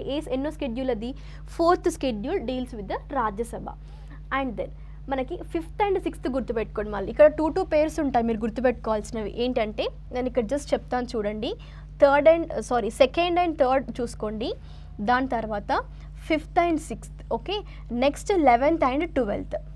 సో ఈ స్కెడ్యూల్స్ మీకు ఈజీగా గుర్తుంటాయి, ఓకే? అంటే ఇప్పుడు నియర్లీ మీకు ఒక 3 గుర్తుపెట్టుకుంటే ప్యారలల్గా సెకండ్ వీడియో కూడా కవర్ అవుతాయి, ఓకేనా? అంటే ఇక్కడ మీకు సెకండ్ అండ్ థర్డ్లో ఏంటి, శాలరీస్ అండ్ వాళ్ళ oath. Okay, and like supreme court judges కానివ్వండి, president, okay, MLA, MP, so వాళ్ళ యొక్క ఓత్స్ కూడా మనకి ఇందులో థర్డ్ షెడ్యూల్లో వస్తాయన్నమాట. దెన్ 5th and 6th ఎందుకన్నాను అంటే మీరు ఇక్కడ ఫస్ట్ 6th షెడ్యూల్ని గుర్తుపెట్టుకోండి. ఓకేనా, ఏంటది scheduled areas, other scheduled areas అంటే ఇక్కడ 4 షెడ్యూల్డ్ ఏరియాస్ గురించి. ఆ 4 షెడ్యూల్డ్ ఏరియాస్ ఏంటి అంటే అస్సాం, ఓకే, త్రిపుర, మేఘాలయ, మిజోరం, ఇవి 4 అన్నమాట. ఇంకా రిమైనింగ్ ఏవైతే ఉంటాయో షెడ్యూల్డ్ ఏరియాస్, ఆ రిమైనింగ్వి మనకి ఇక్కడ ఏంటంటే 5th షెడ్యూల్లో వస్తాయి. Okay, 5th and 6th schedules అందుకే ప్యారలల్గా గుర్తుపెట్టుకోమన్నాను. 6th షెడ్యూల్లో మనకు ఓన్లీ 4 షెడ్యూల్డ్ ఏరియాసే కవర్ అవుతాయి, కానీ మనకి ఇక్కడ 5th షెడ్యూల్లో ఏంటంటే రిమైనింగ్ ఏవైతే ఉన్నాయో ఈ 4 కాకుండా, so all these covers under the 5th schedule. Are you clear now? Then మనకి ఇక్కడ ఎఫ్ అన్నారు, ఏంటది ఫెడరల్ ప్రొవిజన్స్ ఆఫ్ 3 లిస్ట్. మనకి 3 లిస్ట్ ఉంటాయి, like state list, concurrent list and union list అని. సో ఆ లిస్ట్ని మనకి ఇక్కడ ఏ షెడ్యూల్లో మెన్షన్ చేశారు? 7th షెడ్యూల్లో మెన్షన్ చేశారు. అండ్ 8th షెడ్యూల్ ఏంటంటే అఫీషియల్ లాంగ్వేజెస్. ఈవెన్ మనకి ప్రీవియస్ క్లాస్లో కూడా మనం డిస్కస్ చేసాము అఫీషియల్ లాంగ్వేజెస్ గురించి, లైక్ 4 న్యూ లాంగ్వేజెస్ని యాడ్ చేశారు, రైట్. సో ఓవరాల్గా ఇప్పుడు 22 అఫీషియల్ లాంగ్వేజెస్ ఉన్నాయి. అది ఏ షెడ్యూల్ ప్రకారం? మనకి 8th షెడ్యూల్ ప్రకారం. ఓకేనా. దెన్ 9th షెడ్యూల్ ఏంటంటే మనకి ల్యాండ్ రిఫార్మ్స్ అనమాట. అండ్ 9th షెడ్యూల్కి ఉన్న ఇంపార్టెన్స్ ఏంటంటే ఇది ఫస్ట్ కాన్స్టిట్యూషనల్ అమెండ్మెంట్ యాక్ట్ అనమాట. ఎప్పుడంటే 1951లో 9th వన్. ఓకేనా, ల్యాండ్ రిఫార్మ్స్ తీసుకొచ్చింది first constitutional amendment act of 1951. Then 10th one వచ్చేసి మనకి 10th షెడ్యూల్ ఏంటంటే defection. Okay, anti defection law. మనకది 52nd అమెండ్మెంట్ యాక్ట్ ప్రకారము 1985లో ఈ షెడ్యూల్ తీసుకురావడం జరిగింది. దెన్ నెక్స్ట్ మనకి పిఎం అన్నాం. ప్యారలల్గా మీరు 11th and 12th గుర్తుపెట్టుకోమన్నారు, ఎందుకంటే ఈ 11th అనేది పంచాయత్ గురించి, పి అంటే, ఎం అంటే మున్సిపాలిటీస్ గురించి. ఓకేనా. సో మనకి ఇక్కడ 2 అమెండ్మెంట్స్ ఇంక్లూడ్ అవుతాయి. ఆ 2 ఏంటంటే 73rd ఏమో పంచాయత్స్కి, 74th అమెండ్మెంట్ ఏమో మున్సిపాలిటీస్కి అనమాట. ఓకేనా. సో ఇవి రెండు మనకి ఎప్పుడు తీసుకొచ్చారు? 1992 అమెండ్మెంట్ యాక్ట్స్ అనమాట, 73rd and 74th. Panchayat, municipalities అనగానే మీకు గుర్తు రావాల్సింది ఏంటంటే అది that is all about the 73rd and 74th amendment acts. Are you clear now in the year 1992? So ఇప్పుడు ఐ థింక్ మీకు క్లియర్గా షెడ్యూల్స్ నుంచి ఏదైనా క్వశ్చన్ వస్తే మీరు ఈజీగా అటెంప్ట్ చేస్తారు అనుకుంటున్నాను. మీకు ఈ 6 గుర్తున్నా కూడా మీరు రిమైనింగ్ ఈజీగా చేయగలుగుతారు. లైక్ యాంటీ డిఫెక్షన్లా గుర్తుండాలి. 10th షెడ్యూల్ అనగానే మీకు యాంటీ డిఫెక్షన్ గుర్తు రావాలి. ఓకే. అండ్ ఆల్సో మనకి 9th ఏంటి? Land reforms. ఓకే, ల్యాండ్ రిఫార్మ్స్లో అది ఫస్ట్ కాన్స్టిట్యూషనల్ అమెండ్మెంట్ అనమాట 1951లో. Are you clear? ఇంకా మీరు గుర్తుపెట్టుకోవాల్సినవి ఏంటి? ఫస్ట్ మనకి ఇప్పుడు మన కంట్రీ ఉంది, దాంట్లో స్టేట్స్ని ఫామ్ చేయడం టెరిటరీ కావాలి. సో ఫస్ట్ థింగే అది, ఫస్ట్ షెడ్యూల్ గుర్తుంటుంది, రైట్. సెకండ్, థర్డ్ ప్యారలల్గా. అండ్ 4th ఏంటి మనకి ఇక్కడ? రాజ్యసభకి సంబంధించింది. ఓకేనా, సీట్స్ అలొకేటెడ్ టు రాజ్యసభ అనేది మనకి 4th ఆర్టికల్ డీల్ చేస్తుంది. 5 and 6 గుర్తుంటుంది. మళ్ళీ 7 మనకి 7th వన్ ఏంటి ఇక్కడ? Federal provisions, right. 3 list, state, union, concurrent list. Then later official language declare చేయాలి, సో అఫీషియల్ లాంగ్వేజెస్ గురించి. And later land reforms, defection, panchayat and municipalities. So tears of old prime minister అనేది మీకు 12 schedules of Indian కాన్స్టిట్యూషన్లో cover అవుతాయి. ఓకేనా. Then next most important one మనకి preamble, right. Soul of Indian constitution అంటారు. What is that? ప్రియంబుల్ని. And even then మనకి ఇక్కడ చూసుకున్నట్లయితే ప్రియంబుల్ మీకు ఈ పేజ్ ఏదైతే ఉందో, సో ఈ పేజ్ అట్ మోస్ట్ ఇంపార్టెంట్ అనమాట ఇండియన్ కాన్స్టిట్యూషన్ మనకి. బికాస్ మీకు క్వశ్చన్స్ వచ్చినా కూడా ఎస్పెషల్లీ ఇందులో ఉన్న ఈచ్ అండ్ ఎవ్రీ వర్డ్ మీకు పర్ఫెక్ట్గా ఉన్నప్పుడే మీకు ఇందులో నుండి క్వశ్చన్ని ఆన్సర్ చేస్తారు. సో ఫస్ట్ మనం చూసుకుంటే the constitution of India preamble అంటారు, introduction to the Indian constitution అంటారు, సోల్ ఆఫ్ ద కాన్స్టిట్యూషన్ అంటారు. ఓకేనా. అండ్ ఇందులో కొన్ని కేసెస్ ఉంటాయి, like Kesavananda Bharati case, Berubari case, so ఇలాంటివి అనమాట. అండ్ ఈవెన్ దెన్ సో మనకు కేసెస్ గురించి అంత డెప్త్గా మీరు జస్ట్ తెలుసుకోకపోయినా జస్ట్ ఒక్కసారి చూసుకోండి ఆ కేసెస్ గురించి కూడా. కానీ ఫస్ట్ ఇక్కడ మీరు ప్రియంబుల్ అనగానే మీరు చూసుకోవాల్సిందంటే ఒక యాక్ట్ అనమాట. అదేంటంటే 42nd అమెండ్మెంట్ అనమాట.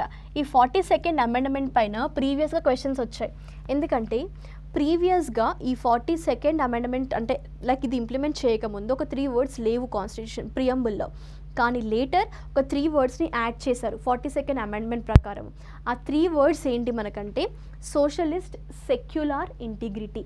మిమ్మల్ని 42nd అమెండ్మెంట్ గురించి ఒక various number of times questions rise చేశారు అండ్ డిఫరెంట్ వేస్లో. ఒక వే చూసుకుంటే మనకి 3 words in the preamble added according to which of the amendment అంటారు 42nd అమెండ్మెంట్ ఓకేనా. లేదంటే ఇండియా దట్ ఈస్ ప్రియంబుల్లో మనకి 42nd అమెండ్మెంట్ ప్రకారము ఎన్ని వర్డ్స్ యాడ్ చేశారు 3 వర్డ్స్ అండ్ ఆ 3 వర్డ్స్ ఏంటి okay socialist secular and integrity right. So ఇలా అనమాట. మరి ఇక్కడ మనం ఒక్కసారి చూసుకుంటే ఆ 3 వర్డ్స్ ఎక్కడున్నాయి అంటే సోషలిస్ట్ సెక్యులర్. మరి ఇంటిగ్రిటీ అనే వర్డ్ ఎక్కడుంటుంది మనకంటే యాక్చువల్గా ఫ్రాటర్నిటీ అనే కాన్సెప్ట్లో unity and integrity of the nation అనేది ఓకేనా. ఈ 3 వర్డ్స్ యాక్చువల్గా మనకి 42nd అమెండ్మెంట్ ప్రకారము వీటిని యాడ్ చేయడం జరిగింది ప్రియంబుల్లో ఓకే. దెన్ ఇప్పుడు మనం చూసుకుంటే ఇందులో కీవర్డ్స్ మనకి ప్రియంబుల్లో 9 కీవర్డ్స్ ఉంటాయండి ఓకేనా. ఇవి 4 justice liberty equality fraternity. Then move into the concept of sovereign socialist secular democratic and republic okay. So overall మనకి 9 ఇంపార్టెంట్ కీవర్డ్స్ ఉంటాయి ఓకేనా. అండ్ దెన్ మళ్ళీ మీరు ఇక్కడ ఈ 9 ఇంపార్టెంట్ కీవర్డ్సే కాకుండా ఇక్కడ మనకి ఏవైతే ఈ ఆబ్జెక్టివ్స్ ఉన్నాయో జస్టిస్ లిబర్టీ ఈక్వాలిటీ ఫ్రాటర్నిటీ అనే ఆబ్జెక్టివ్స్ అందులో కూడా ఎన్ని వర్డ్స్ ఉన్నాయో కూడా చూసుకోండి. చెప్తున్నాను కదా ఈ పేపర్ నుండి అంటే ఈ పర్టికులర్ పేజ్ నుండి మిమ్మల్ని నెంబర్ ఆఫ్ క్వశ్చన్స్ అడుగుతారండి. ఎందుకంటే ప్రీవియస్ ఇయర్ క్వశ్చన్ పేపర్స్ చూసినా కూడా మీకే అర్థమవుతుంది. ఈ 1 పేజ్ మీరు క్లియర్గా నేర్చుకుంటే అట్లీస్ట్ మీకు 1 to 2 మార్క్స్ వచ్చేస్తాయి పాలిటీలో ఓకేనా. చెప్తున్నాను చూడండి ఒకసారి నేను మళ్ళీ క్లియర్గా చదివేస్తాను మీకోసం. Preamble we the people of India every word important ఇందులో కాన్సన్ట్రేట్ చేయండి.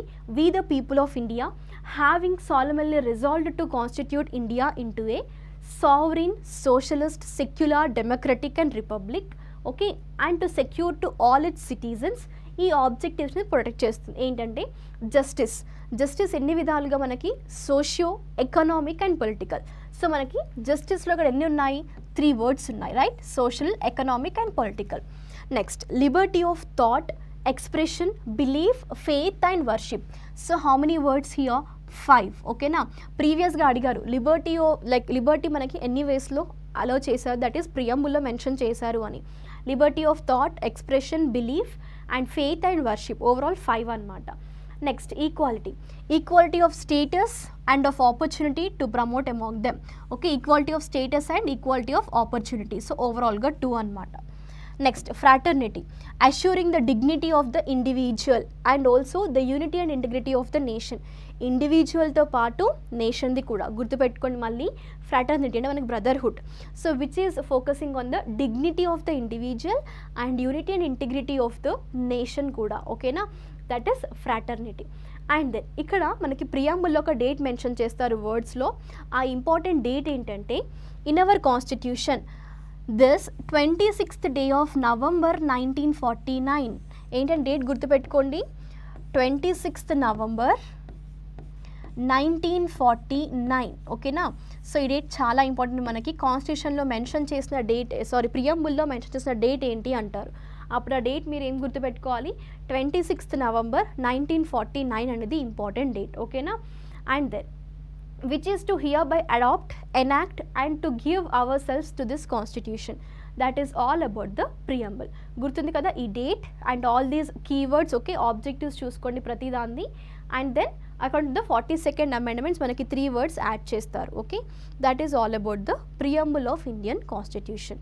Are you clear everyone? Then first యాక్చువల్గా ఈ ప్రియంబుల్ అనే కాన్సెప్ట్ తీసుకొచ్చింది యూఎస్ఏ అనమాట. అమెరికన్ కాన్స్టిట్యూషన్ తీసుకొచ్చింది ఫస్ట్ ఈ ప్రియంబుల్ అనే కాన్సెప్ట్ని. దెన్ నెక్స్ట్ మనకి ఇండియన్ కాన్స్టిట్యూషన్లో మనం కొన్ని ఫీచర్స్ని అదర్ కాన్స్టిట్యూషన్స్ నుంచి బారో చేసుకున్నాం. సో ఆ కంట్రీస్ ఏంటి ఒకసారి చూసుకుందాం. ఆ ఫీచర్స్ ఏంటి యాక్చువల్గా మనకి ఇక్కడ government of India act of 1935 నుండి అడాప్ట్ చేసుకుని బారోడ్ ఫీచర్స్ అనమాట. అవి సోర్సెస్. సో బేసికల్గా మీరు ఒకసారి ఆ ఒక పేజ్ని జస్ట్ గ్లాన్స్ వేయండి సరిపోతుంది. బట్ మీరు గుర్తుపెట్టుకోవాల్సినవి బేసికల్గా ఈ పీక్ టైంలో ఒక 3 మాత్రం గుర్తుపెట్టుకోండి. ఏంటంటే ఫండమెంటల్ డ్యూటీస్ మనము రష్యా నుంచి అడాప్ట్ చేసుకున్నాము ఓకేనా బారో చేసుకున్నాము. అండ్ దెన్ యూఎస్ఏ నుండి fundamental rights okay fundamental duties and fundamental rights. Then Irish constitution నుండి మనకు తీసుకుంది ఏంటంటే DPSP directive principles of state policy ఓకేనా. సో ఇవి 3 గుర్తుపెట్టుకోండి ఐరిష్ కాన్స్టిట్యూషన్ నుండి. And USA USSR Russia. Then మనం ఇప్పుడు ప్రజెంట్గా డిస్కస్ చేస్తుంది వేటి గురించి, ప్రెసిడెంట్ అనే కాన్సెప్ట్ మనకి కరెంట్ అఫైర్లో ఉంది. సో మనం ఎక్కడి నుంచి వాటికి సంబంధించినవి అడాప్ట్ చేసుకున్నాం, బారో చేసుకున్నాము అంటే అమెరికన్ కాన్స్టిట్యూషన్ నుంచి ఇంపీచ్మెంట్ అనమాట. చెప్పాను కదా, రిమూవల్ అనే దాన్ని ఇంపీచ్మెంట్ అనే వర్డ్తో యూజ్ చేస్తారు, ఆర్టికల్ 61 అనేది, right. So impeachment of the president మనకి అమెరికన్ కాన్స్టిట్యూషన్ నుంచి బారో చేసుకున్నాం. అండ్ ఈవెన్ దెన్ మనకి ఇంకా ప్రెసిడెంట్ గురించి కావాలి అనుకుంటే you can more concentrate here. And also even vice president కూడా మనం డిస్కస్ చేస్తున్నాం కాబట్టి చూసుకోండి, పోస్ట్ ఆఫ్ వైస్ ప్రెసిడెంట్ కూడా మనకి అమెరికన్ కాన్స్టిట్యూషన్ నుండి. ఐరిష్ నుండి మనం డిపిఎస్పి తీసుకున్నాము. దాంతోపాటు రీసెంట్గా మనకి ఎలక్షన్స్ జరిగాయి, ప్రెసిడెన్షియల్ ఎలక్షన్స్. సో ఆ method of election of president కూడా మనం తీసుకున్నది ఐరిష్ కాన్స్టిట్యూషన్ నుండి. మెథడ్ ఏంటండి మన దాంట్లో secret ballot system, right. And as well as if you can more concentrate indirect elections కదా ఇవి. సో ఆ మెథడ్ని ఐరిష్ కాన్స్టిట్యూషన్ నుంచి తీసుకోవడం జరిగింది. ఓకేనా. మనకి పార్లమెంటరీ అని ఏదైనా వర్డ్స్ అలా మీకు ఎక్కడైనా ఎగ్జామ్లో సడన్గా వస్తే మీరు గుర్తుపెట్టుకోండి, బ్రిటిష్ నుండి తీసుకున్నవి. ఓకేనా. పార్లమెంటరీ ప్రివిలేజెస్ కానివ్వండి, bicameralism, okay, single citizenship, cabinet, parliamentary form of government, rule of law, ఇవన్నీ మనకి బ్రిటిష్ కాన్స్టిట్యూషన్ నుండి తీసుకున్నవన్నమాట. ఈవెన్ ఆస్ట్రేలియా నుండి చూసుకుంటే ఏంటంటే మనకి trade and commerce, okay, concurrent list కానివ్వండి, joint sitting of 2 houses of the parliament, all these comes under the Australian constitution. Okay, so these were the sources that actually Indian constitution borrowed those the features అన్నమాట. ఇందులో మీరు గుర్తుపెట్టుకోవాల్సినవి ఇవి and as well as ప్రెసిడెంట్కి సంబంధించినవి Irish and American constitution. Are you clear with the concept everyone? Then next మనకి fundamental rights. So మనకి యాక్చువల్గా 6 ఫండమెంటల్ రైట్స్ ఉన్నాయి ప్రస్తుతం, కానీ ప్రీవియస్గా 7 ఫండమెంటల్ రైట్స్ ఉండే అనమాట. ఎన్ని? 7 ఫండమెంటల్ రైట్స్. ఆ 7th ఫండమెంటల్ రైట్ అనేది డిలీట్ చేశారు. అదేంటంటే రైట్ టు ప్రాపర్టీ అనమాట. ఓకేనా. ఇప్పుడు రైట్ టు ప్రాపర్టీ లీగల్ చేసేసారు. సో ఇదేంటంటే 7th ఫండమెంటల్ రైట్ ఉండే ప్రీవియస్గా, కానీ ఇది లీగల్ రైట్గా కన్వర్ట్ చేశారు. ఏ అమెండ్మెంట్ ప్రకారం అంటే 44th అమెండ్మెంట్ ప్రకారము రైట్ టు ప్రాపర్టీని 44th అమెండ్మెంట్ ప్రకారము మనకి రైట్ టు ప్రాపర్టీని డిలీట్ చేశారనమాట ఫండమెంటల్ రైట్స్ నుంచి 1978లో. సో ఇప్పుడు ఓవరాల్గా 7 కాదు, ఓన్లీ 6. కానీ క్వశ్చన్ ఎలా అడుగుతారు అంటే మిమ్మల్ని 7th ఫండమెంటల్ రైట్ ఏంటి, ఓకే, అంటే ప్రీవియస్గా డిలీట్ చేసిన 7th ఫండమెంటల్ రైట్ ఏంటి అంటే that is right of property.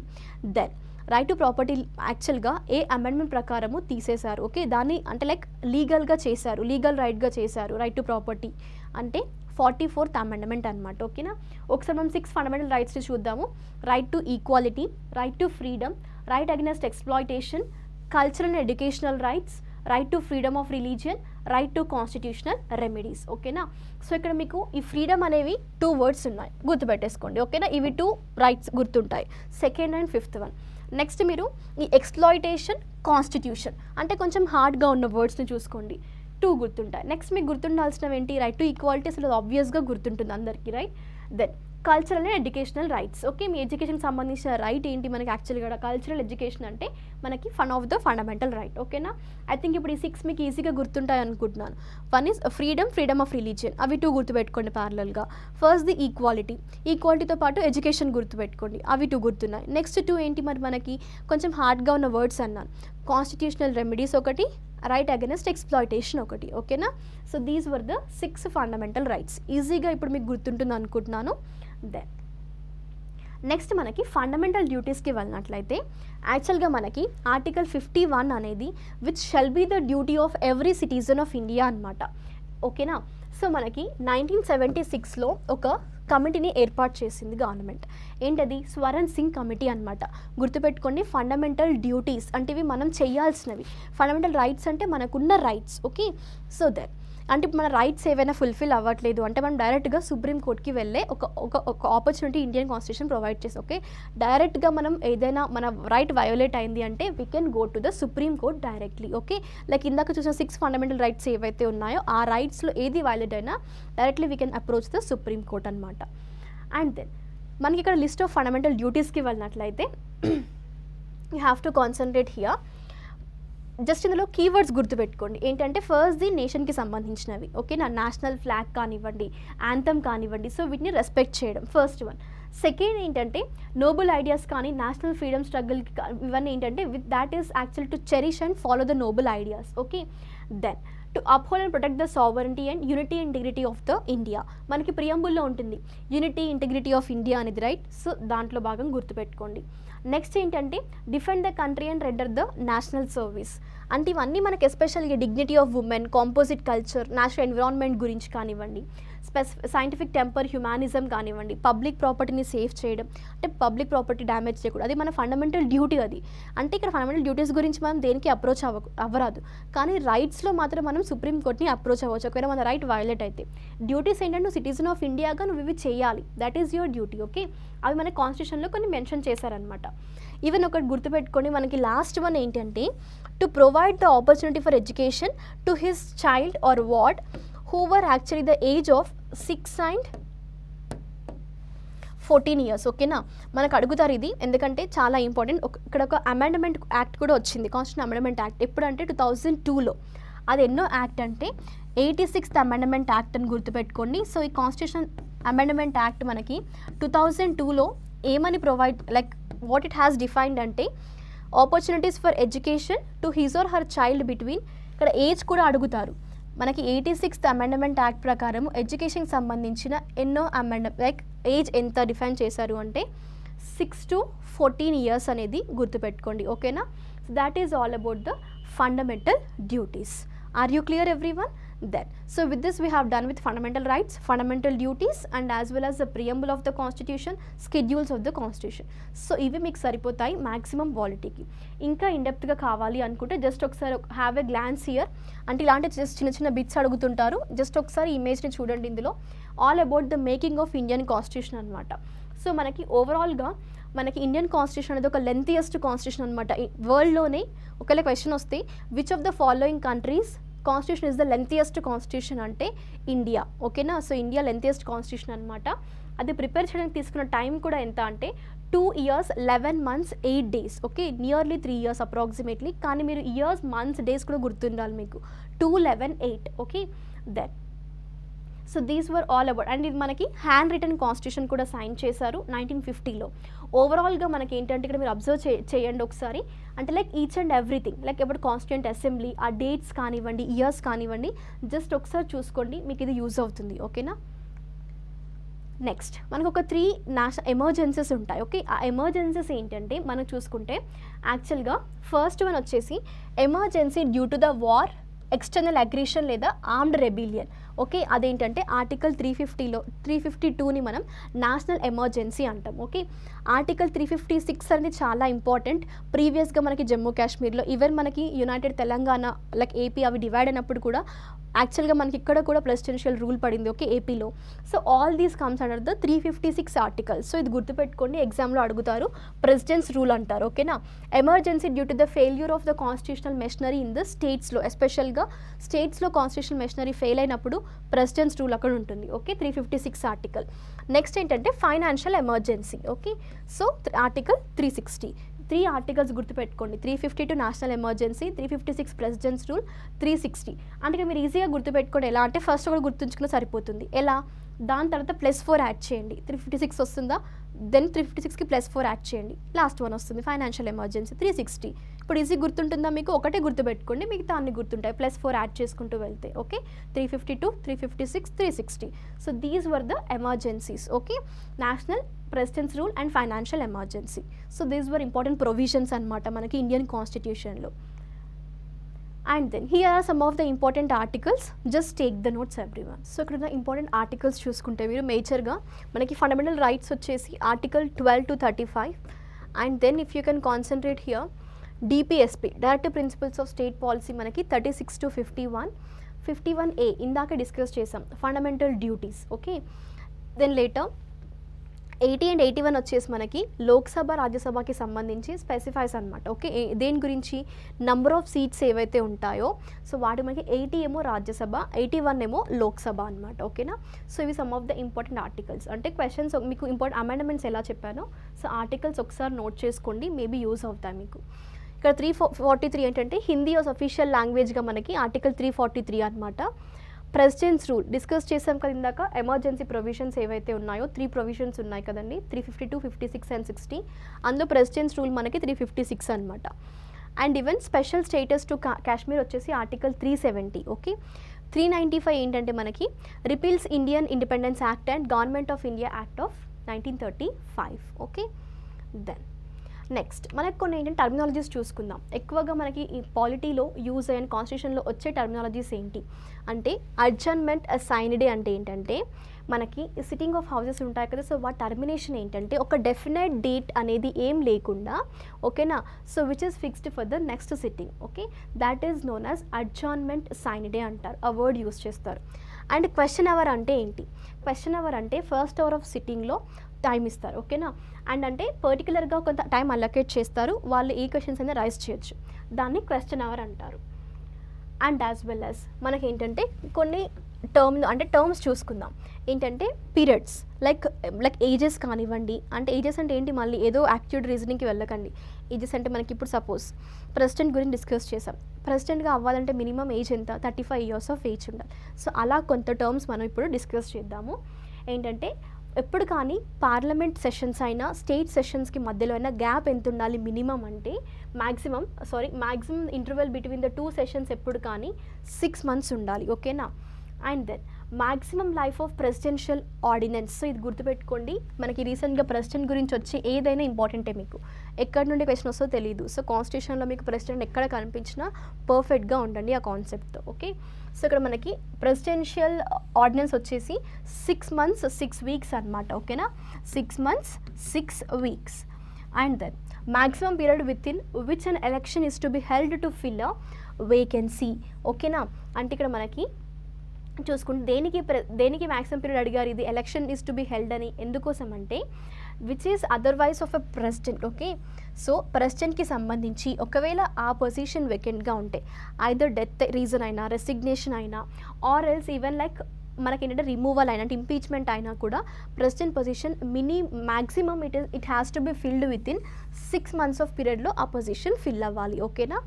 Then next ఏంటంటే మనకి ఇది ఇంపార్టెంట్, నేను మీకు ప్రీవియస్ క్లాస్లో కూడా చెప్పాను, ఏంటది మనీ బిల్ మనం డిస్కస్ చేసాం. ఎన్నో ఆర్టికల్ 110. సో ఈ ఆర్టికల్ 110 ప్రకారం ఏమన్నాం మనము, time after which money bill is passed by Lok Sabha to the Rajya Sabha, ఓకేనా. So is deemed to have been passed by Rajya Sabha when the no action is taken by it. ఎన్ని days అన్నాం, అది 14 days అనమాట, ఓకేనా. మనీ బిల్ గురించి గుర్తుపెట్టుకొని టెన్యూర్ ఈజీగా 14 days. Then maximum duration for which president's rule can be imposed. President's rule ఎన్నో article అండి, ఆర్టికల్ 356, ఓకేనా. సో ఈ ఆర్టికల్ 356 ప్రకారము స్టేట్లో ప్రెసిడెంట్స్ రూల్ ఎన్ని months or years ఉండొచ్చు అంటే minimum it can be extended up to 6 months అనమాట, and maximum it can be up to 3 years also, ఓకేనా. సో 6 to 3 years మధ్యలో మనకి ప్రెసిడెంట్స్ రూల్ అనేది స్టేట్లో ఉండే ఛాన్సెస్ ఉంటాయి, okay, according to the Indian constitution. Are you clear everyone? ఈ అన్ని 10 years గుర్తుపెట్టుకోండి ఒకే దగ్గర.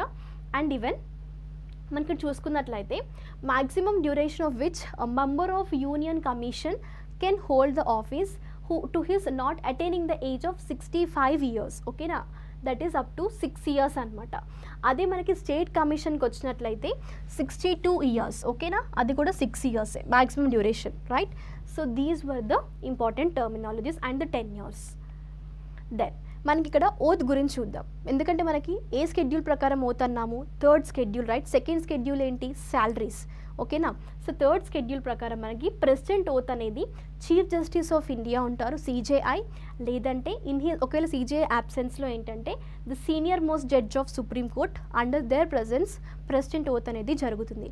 సో రీసెంట్గా మనకి ద్రౌపది ముర్ము గారి యొక్క what is that, we can say that oath kuda jarigindi, right. So under the presence of whom, the chief justice of India. And vice president ki oste the oath can be done under president ledante some person appointed in that on the behalf of the president. Okay, president's absence unte tanu evaraina person ni appoint cheste under ఆ person లో ఇక్కడ మనకి vice president oath అనేది తీసుకోవాల్సి ఉంటుంది, ఓకేనా. ఇవి 2 మనకి రీసెంట్గా కరెంట్ అఫైర్లో ఉన్నాయి కాబట్టి వీళ్ళ ఇద్దరి ఓత్స్ గురించి మ్యాక్సిమం ఫోకస్ చేయండి, ఓకేనా. అంటే president's oath can be done under whom, under the chief justice of India or in his or if like CJI ఒకవేళ అబ్సెన్స్ ఉంటే వాళ్ళ ప్లేస్లో the senior most judge of supreme court, ఓకేనా. So those were comes under the oath of president and vice president. దెన్ మనం discuss చేసాం ఏంటది, how many number of national parks in Telangana, 3 number of national parks, ఓకేనా, option B. And next tiger reserves చూసుకుంటే మనకి Amrabad tiger reserve, Nagarjuna Sagar Srisailam tiger reserve and Kawal tiger reserve. ఇవి ఎక్కడండి, మనకి తెలంగాణలో ఉన్న 3 ఇంపార్టెంట్ టైగర్ రిజర్వ్స్, ఓకేనా. నేషనల్ పార్క్స్ కాదు మళ్ళీ ఇవి, టైగర్ రిజర్వ్స్ ఎస్పెషల్గా. అండ్ దెన్ నెక్స్ట్ ఇక్కడ మనకి ఏంటంటే, even if you can concentrate about the 4 Buddhist councils, okay, వాటి రీజియన్స్ అండ్ ప్లేసెస్ లొకేషన్స్ చాలా ఇంపార్టెంట్. ఆ 4 Buddhist councils under which whose kingdoms and chairmanship అనేది ఇప్పుడు డిస్కస్ చేద్దాం. ఫస్ట్ బుద్ధిస్ట్ కౌన్సిల్ వచ్చేసి మనకి రాజ్గృహ లొకేషన్, ఎక్కడ అది, Rajgriha, patronage Ajatashatru and presidency by Mahakashyapa. Then second council Vaishali, Kalasoka and Sabakami presidents. Third one important ఎప్పుడు కానీ, first and third even second కూడా అడుగుతారు. సో ప్రాబబ్లీ మీరు 4 గుర్తుపెట్టేసుకోండి, ఎందుకంటే మనకి మ్యాక్సిమం ఉండేది 4 బుద్ధిస్ట్ కౌన్సిల్స్ నుంచే క్వశ్చన్స్ వస్తాయి. 5th and 6th జరిగాయి కానీ అవి కన్సిడరేషన్లోకి తీసుకోరు హిస్టరీలో, ఓకేనా. సో మ్యాక్సిమం 3 బుద్ధిస్ట్ కౌన్సిల్స్ గుర్తుపెట్టుకోండి. మనకి ఏన్షియంట్ హిస్టరీ నుంచి మనం ఎక్స్పెక్ట్ చేసే కాన్సెప్ట్స్ ఏంటి అంటే, జైనిజం, బుద్ధిజం నుంచి మీకు ఏదైనా క్వశ్చన్ రావచ్చు, ఓకేనా. Then second Buddhist council Vaishali, third Buddhist council Pataliputra under the patronage of Ashoka, ఓకేనా. దెన్ నెక్స్ట్ చూసుకుంటే ఫోర్త్ కౌన్సిల్ వచ్చేసి మనకి Kashmir, okay. And even then Kanishka and Vasumitra. So మనకి ఇక్కడ ఏంటంటే ఆల్ దిస్ 4 బుద్ధిస్ట్ కౌన్సిల్స్ అనేవి చాలా ఇంపార్టెంట్, వాటి places and under whose presidency, okay, and patronage were also important. So ఒకసారి ఈ పర్టికులర్ టేబులర్ కాలమ్ని మీరు ఇఫ్ పాసిబుల్ నోట్ చేసుకొని క్లియర్గా క్లాస్ అయిన తర్వాత మళ్ళీ ఒకసారి దీన్ని ప్రిపేర్ అవ్వండి, ఓకేనా. బికాస్ మీరు ఇందులో డైరెక్ట్ క్వశ్చన్ ఎక్స్పెక్ట్ చేయొచ్చు. అండ్ దెన్ మనకి even some of the important aspects and points మీరు చూసుకోవాలి బుద్ధిజంకి సంబంధించి. సో ఫస్ట్ యాక్చువల్గా కొన్ని సింబల్స్ ఉంటాయి ఓకేనా, గౌతమ బుద్ధ లైఫ్కి సంబంధించినవి. బర్త్ యాక్చువల్గా లోటస్ అండ్ బుల్తో సింబల్ అనమాట. నెక్స్ట్ ఏంటంటే రినౌన్సియేషన్ వచ్చేసి హార్స్ అనమాట. నిర్వాణ్ లేదా ఎన్లైటన్మెంట్ అంటాం, Bodhi tree, okay. Then Dharmachakra, first sermon ఇక్కడ వీల్ అనే సింబల్తో. దెన్ మహాపరినిర్వాణ అంటే డెత్ అనమాట. సో ఇక్కడ మనకి సింబల్ వచ్చేసి stupa, okay. These were the symbols of Buddha. Next ఇంపార్టెంట్వి కొన్ని చూసుకుందాం ఏంటంటే, ఫస్ట్ సర్మన్ వచ్చేసి మనకి సార్నాథ్ అనమాట ఇక్కడ, ఓకేనా. సో 5 డిసిపుల్కి దాన్నే ధర్మచక్ర ప్రవాతం అన్నారు, అదే వీల్ సింబల్ని యూజ్ చేస్తూ. Then even you consider here Bodh Gaya peepal tree, okay. Under peepal tree at Bodh Gaya nirvana enlightenment attend చేసింది ఎక్కడ అంటే మనకి బోధ్గయాలో. తన బర్త్ ఎక్కడ మరి అంటే లుంబిని వన, ఓకేనా. So that is all about the important points of about whom you have to know Buddhism, Gautama Buddha. And then Siddhartha Gautama was the original name of Gautama Buddha. And as well as Mahaparinirvana ఎక్కడ attend చేశారంటే మనకి కుషినగర్, ఓకేనా. Mahaparinirvana death ఎక్కడ, అది కుషినగర్లో. What is the symbol here, stupa, ఓకేనా. So అది మనకి these were the all important reasons we have covered about Buddhism. And then next Mahajanapadas మనం ఆల్రెడీ డిస్కస్ చేసాం, బట్ క్యాపిటల్స్ కూడా, రైట్, ప్రీవియస్ క్లాస్లో. Then moving to the important battles. ఒకసారి important battles చూసుకోండి, because ఈ క్రొనాలజీ ఏదైతే ఉందో క్రొనాలజీ బేస్డ్గా కూడా అడుగుతుంటారు, ఓకేనా. అండ్ యాజ్ వెల్ as ఆ బ్యాటిల్స్ ఏవైతే ఉంటాయో అవి ఏ కింగ్కి మధ్యలో జరిగాయి. ఇందులో మళ్ళీ ఒకసారి జస్ట్ ఇది మీరు గ్లాన్స్ వేయండి, నేను నెక్స్ట్ స్లైడ్లో మీకు ప్రొవైడ్ చేస్తాను. ఈవెన్ మీకు ఇంగ్లీష్లో అర్థం అవ్వట్లేదు అన్న ఒకసారి ఈ స్లైడ్ దగ్గర పాజ్ చేసి ప్రతి ఒక్క ఇంపార్టెంట్ బ్యాటిల్స్, ఓకేనా, భారతదేశ చరిత్రలోనే ప్రముఖ యుద్ధాలు మీరు చూసుకున్నట్లయితే దీస్ వర్ అనమాట. దెన్ సో ఇవి చాలా ఇంపార్టెంట్, ఫస్ట్ ఇది గుర్తుపెట్టుకోండి. ఇందులో నుండి మ్యాక్సిమం మీకు ఏదో క్వశ్చన్ వస్తుంది ఏంటంటే బ్యాటిల్ ఆఫ్ పానిపట్స్ గురించి. First battle, second and third battle of Panipat ఎవరెవరికి మధ్యలో జరిగింది, ఎవరు విన్ అయ్యారు.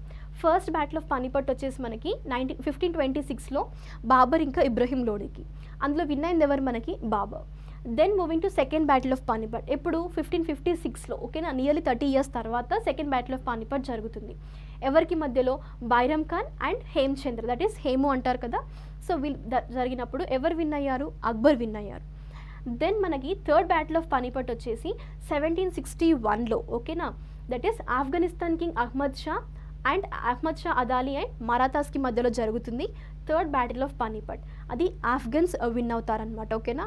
So these 3 important battles which is regarding the Panipat battles, ఓకేనా. First, second and third, and ఎవరెవరికి మధ్యలో జరిగిందో కూడా చూసుకోండి. Next 5 important vows of Jainism. జైనిజంకి సంబంధించి ఇంపార్టెంట్ వోస్ ఏంటి, ఓకేనా? 5 ప్రిన్సిపల్స్ ఆఫ్ జైనిజం అని కూడా అడుగుతారు, లైక్ టీచింగ్స్ ఆఫ్ జైనిజం అంటారు. ఆ 5 ఏంటంటే మనకి యూ కెన్ కన్సిడర్ హియర్ అహింస అనేది ఒక ఫండమెంటల్ ప్రిన్సిపల్గా తీసుకుంటారు. అండ్ ఇందులో నాన్ వైలెన్స్ అహింస, ట్రుత్ సత్య, నాన్ స్టీలింగ్ అంటే ఆస్తేయ, చాస్టిసీ, ఓకే, దట్ ఈస్ బ్రహ్మచర్య.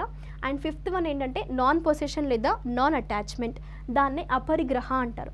ఈవెన్ వర్డ్స్ ఏవైతే ఉన్నాయో నేను మీకు బ్రేసెస్లో మెన్షన్ చేసినవి వాటిని కూడా ఫోకస్ చేయండి, అంటే కొన్నిసార్లు వాటి మీనింగ్స్ అడుగుతారు.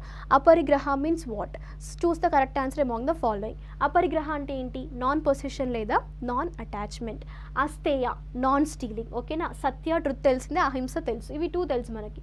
బ్రహ్మచర్య అంటే చాస్టిసీ. మనకు కొత్తగా ఉన్నాయి ఏంటి? ఆస్తేయ ఇంకా అపరిగ్రహ, ఇవి 2 గుర్తుపెట్టేసుకోండి, non stealing and non possession or non attachment. These were the 5 great vows. ఇందులో బేసిక్గా తీసుకున్న ప్రిన్సిపల్ ఆఫ్ జైనిజం ఏంటి అంటే అహింస అనేది, ఓకేనా? అంటే నాన్ వైలెన్స్ అనేది జైనిజం యొక్క ఫండమెంటల్ ప్రిన్సిపల్ అనమాట. అండ్ మనకి జైనిజం చూసుకున్నా కూడా lord Mahavir, right, the prominent person. And మనకి ఇందులో 24 తీర్థంకరాస్ ఉంటే ఓన్లీ 3 ఇంపార్టెంట్ అనమాట. First Tirthankara, 23rd Tirthankara and 24th Tirthankara. First Tirthankara వచ్చేసి మనకి రిషబ్ దేవ్ గారు. సో రిషబ్ దేవ్ గారి సింబల్ మనకి చూసుకున్నా కూడా ఈవెన్ బుల్ అనమాట, okay, Rishabh. Then moving to 23rd మనకి తీర్థంకర ఎవరు అంటే తీర్థంకర లైక్ టీచర్స్ అనమాట. సో ఇక్కడ మనకి 23rd వచ్చేసి ఎవరు అంటే the person call, you can consider here Parshvanath, okay. Parshvanath symbol ఏంటి అంటే మనకి స్నేక్ అనమాట, right. And then the last one is who is that? Lord Mahavir, okay. Mahavir 24th Tirthankara, are you clear? So ఈ 3 తీర్థంకరస్ మనకి 24లో ఇంపార్టెంట్ అనమాట. సో మీరు గుర్తుపెట్టుకోవాలి, 24 తీర్థంకరస్ ఉంటే అందులో 3 తీర్థంకరస్ ఇంపార్టెంట్, ఓకేనా? Then first 23rd and 24th. Then మనం ప్రీవియస్గా డిస్కస్ చేసాము రామ్సార్ సైట్స్ గురించి. సో అందులో కొన్ని సిగ్నిఫికెన్సెస్ చూసుకోండి. సో ఇంకా మనకి క్లాస్ ఫినిష్ అవుతుంది కాన్సెప్ట్తో. సో మనకి ఇంపార్టెంట్ ఏంటంటే సుందర్బన్ వెట్లాండ్స్ వచ్చేసి వెస్ట్ బెంగాల్లో సిగ్నిఫికెన్స్ ఏంటంటే లార్జెస్ట్, అంటే మీకు మళ్ళీ వెట్లాండ్స్ నుంచి కూడా క్వశ్చన్స్ రైజ్ అవుతాయి, ఓకేనా, స్టాటిక్ పార్ట్ నుంచి. సో దెన్ స్మాలెస్ట్ వెట్లాండ్ వచ్చేసి మనకి రామ్సార్ సైట్ వచ్చేసి Renuka wetland, Himachal Pradesh. And oldest అంటే మనకి చిల్కా లేక్ ఇన్ ఒడిశా, ఓకేనా. So these were the some of the 3 important facts of Ramsar sites in India. I think మీకు ఈ పర్టికులర్ సెషన్స్తో ఓవరాల్గా జనరల్ స్టడీస్ నుండి మీరు maximum number of marks score చేయొచ్చు. ఒకసారి ఇంపార్టెంట్ బ్యాటిల్స్ ఏవైతే ఉన్నాయో వాటిని కూడా జస్ట్ ఒకసారి క్లియర్గా చూసుకోండి. నేను మీకు ఇక్కడ రివిజన్ పర్పస్గా ఆ ఇమేజెస్ని కూడా ఇంక్లూడ్ చేశాను ఒక ఓవర్వ్యూ ఇవ్వడానికి. So just go through each and every concept in detail and in depth. At least క్లాస్లో డిస్కస్ చేసిన కాన్సెప్ట్స్ని మీరు పర్ఫెక్ట్గా ప్రిపేర్ అవుతే you can easily gain 20 to 30 marks, ఓకేనా. సో మీకు మ్యాక్సిమం స్కోరింగ్ కూడా అంతే కావాలి కదా, బికాస్ ఈ లాస్ట్ మూమెంట్లో మీరు ఈ కాన్సెప్ట్స్ని ఫోకస్ చేసినా కూడా మనకి history, polity, economy, right, geography, everything we have covered. So at least ఈ పర్టికులర్ 4 సబ్జెక్ట్స్ నుంచి మీరు మ్యాక్సిమం మార్క్స్ గెయిన్ చేయడానికి ట్రై చేయండి, ఓకేనా. Thank you everyone. Will be meeting with next session. ఇంకా మీకు ఏమైనా టాపిక్స్ కావాలి, లేకపోతే మీకు ఏమైనా లైక్ సబ్జెక్ట్ వైజ్ కావాలి అనుకుని జస్ట్ కమెంట్ సెక్షన్లో మెన్షన్ చేయండి.